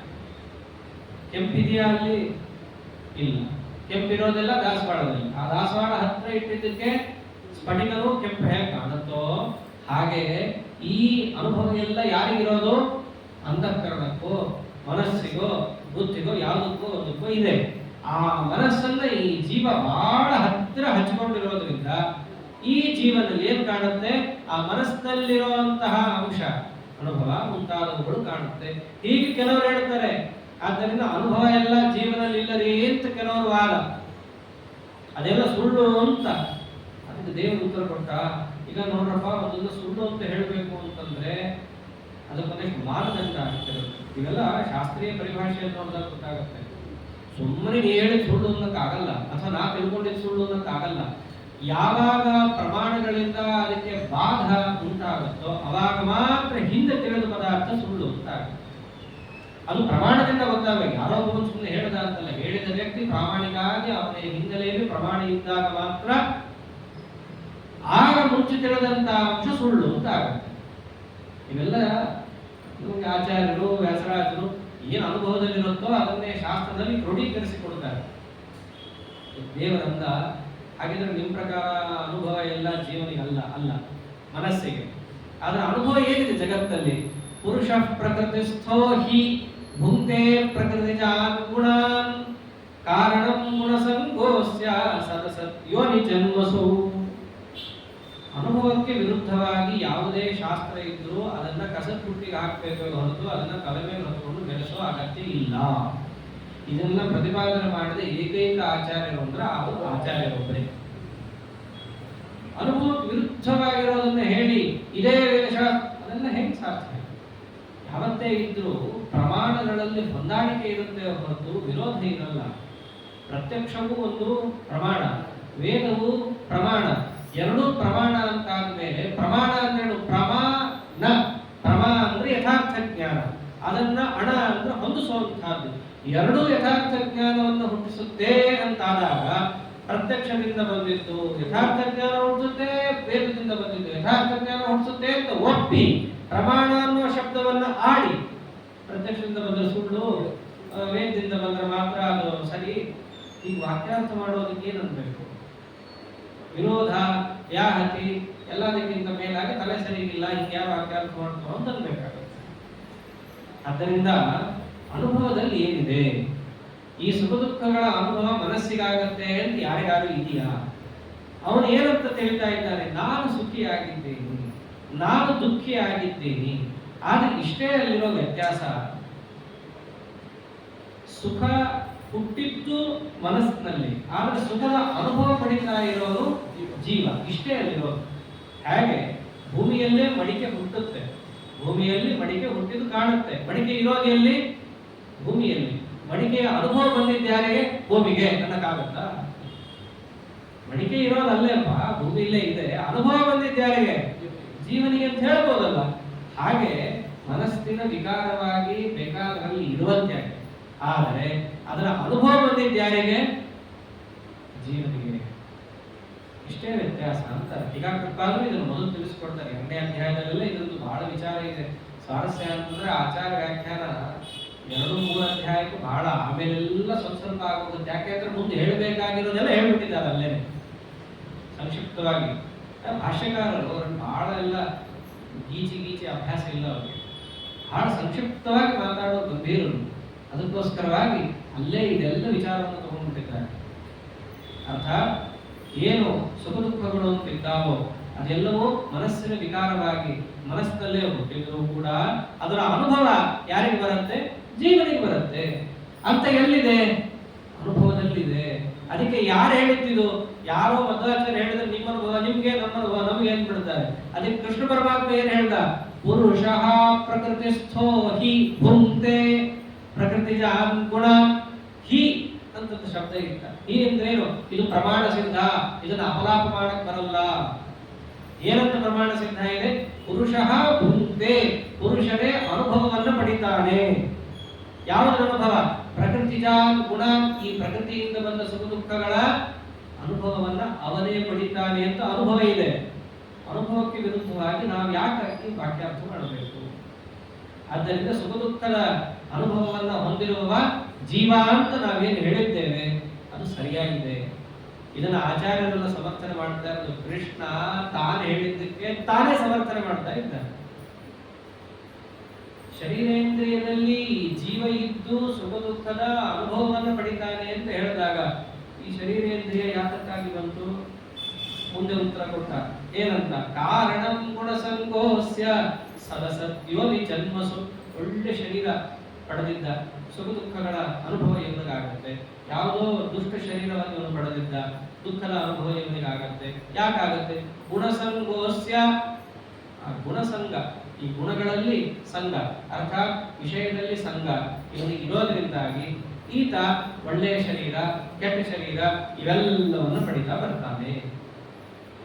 ಸರಿ, ದೇವರಿಷ್ಟೆಲ್ಲ ಹೇಳ್ಬಿಟ್ಟ, ಎಲ್ಲಿಂದ ಶುರುವಾಯ್ತು ಅನ್ನೋದು ಬರ್ತೋಗುತ್ತೆ ಇವೆಲ್ಲ ಕೇಳಿದಾಗ. ಹೌದು, ಇದು ಯಾಕೆ ಬಂತು ಇಷ್ಟೆಲ್ಲ? ಚೆನ್ನಾಗಿದೆ ಕೇಳಕ್ಕೆ, ಯಾಕೆ ಬಂತು? ಇಲ್ಲಿ ದೇವರ ಉತ್ತರ ಕೊಡ್ತಾನೆ. ಇಷ್ಟೆಲ್ಲ ಯಾಕೆ ಹೇಳಿದೆ ಗೊತ್ತೇನೋ? ಈ ಎರಡೂ ಅಂಶಗಳು ನನ್ನಿಂದ ಪ್ರೇರಿಯ. ಈ ಪುರುಷ ಅರ್ಥಾತ್ ಜೀವ, ಯಾವ ಜೀವ ಗುಣಸಂಗವನ್ನು ಹೊಂದಿ ಶರೀರಾದಿಗಳನ್ನು ಪಡಿತಾನೋ ಆ ಶರೀರವೇ ಕ್ಷೇತ್ರ. ಅರ್ಥಾತ್ ಶರೀರ ಉಪಲಕ್ಷಣೆಯ ಅವ್ಯಕ್ತಾದಿ ತತ್ವಗಳೇ ಕ್ಷೇತ್ರ. ಇದನ್ನೇ ಪ್ರಕೃತಿ ಅಂತ ಕರೀತಾರೆ. ಈ ಪ್ರಕೃತಿ ಮತ್ತು ಈ ಪುರುಷ ಇಬ್ಬರೂ ಕೂಡ ನನ್ನಿಂದಲೇ ಪ್ರೇರಿಯರು, ನನ್ನಿಂದಲೇ ಪ್ರವೃತ್ತಿಯನ್ನು ಹೊಂದುತ್ತಾರೆ. ಆ ಉತ್ತರ ಹೇಳಕ್ ಇಷ್ಟೆಲ್ಲ ಹೇಳಿದ್ದು ದೇವರು. ಹೆಂಗೆ ಪ್ರೇರಣೆಯನ್ನು ಹೊಂದುತ್ತಾರೆ ಅನ್ನೋದನ್ನು ತಿಳಿಸಿದ್ದೆ. ಉಪದ್ರಷ್ಟ ಹನುಮಂತ ಚ ಭರ್ತ ಭೋಕ್ತ ಮಹೇಶ್ವರಃ ಪರಮಾತ್ಮೇತಿ ಚಾಪ್ಯುಕ್ತಃ ದೇಹೇಸ್ಮಿನ್ ಪುರುಷಃ ಪರಃ. ಯಾವ ರೀತಿಯಾಗಿ ಹೇಳಿದ್ದಾರೆ ನಾಳೆ ತಿಳಿಸಿಸ್ತಾರ. ಶ್ರೀಕೃಷ್ಣ ಅರ್ಪಣಮಸ್ತು. ಹರೇ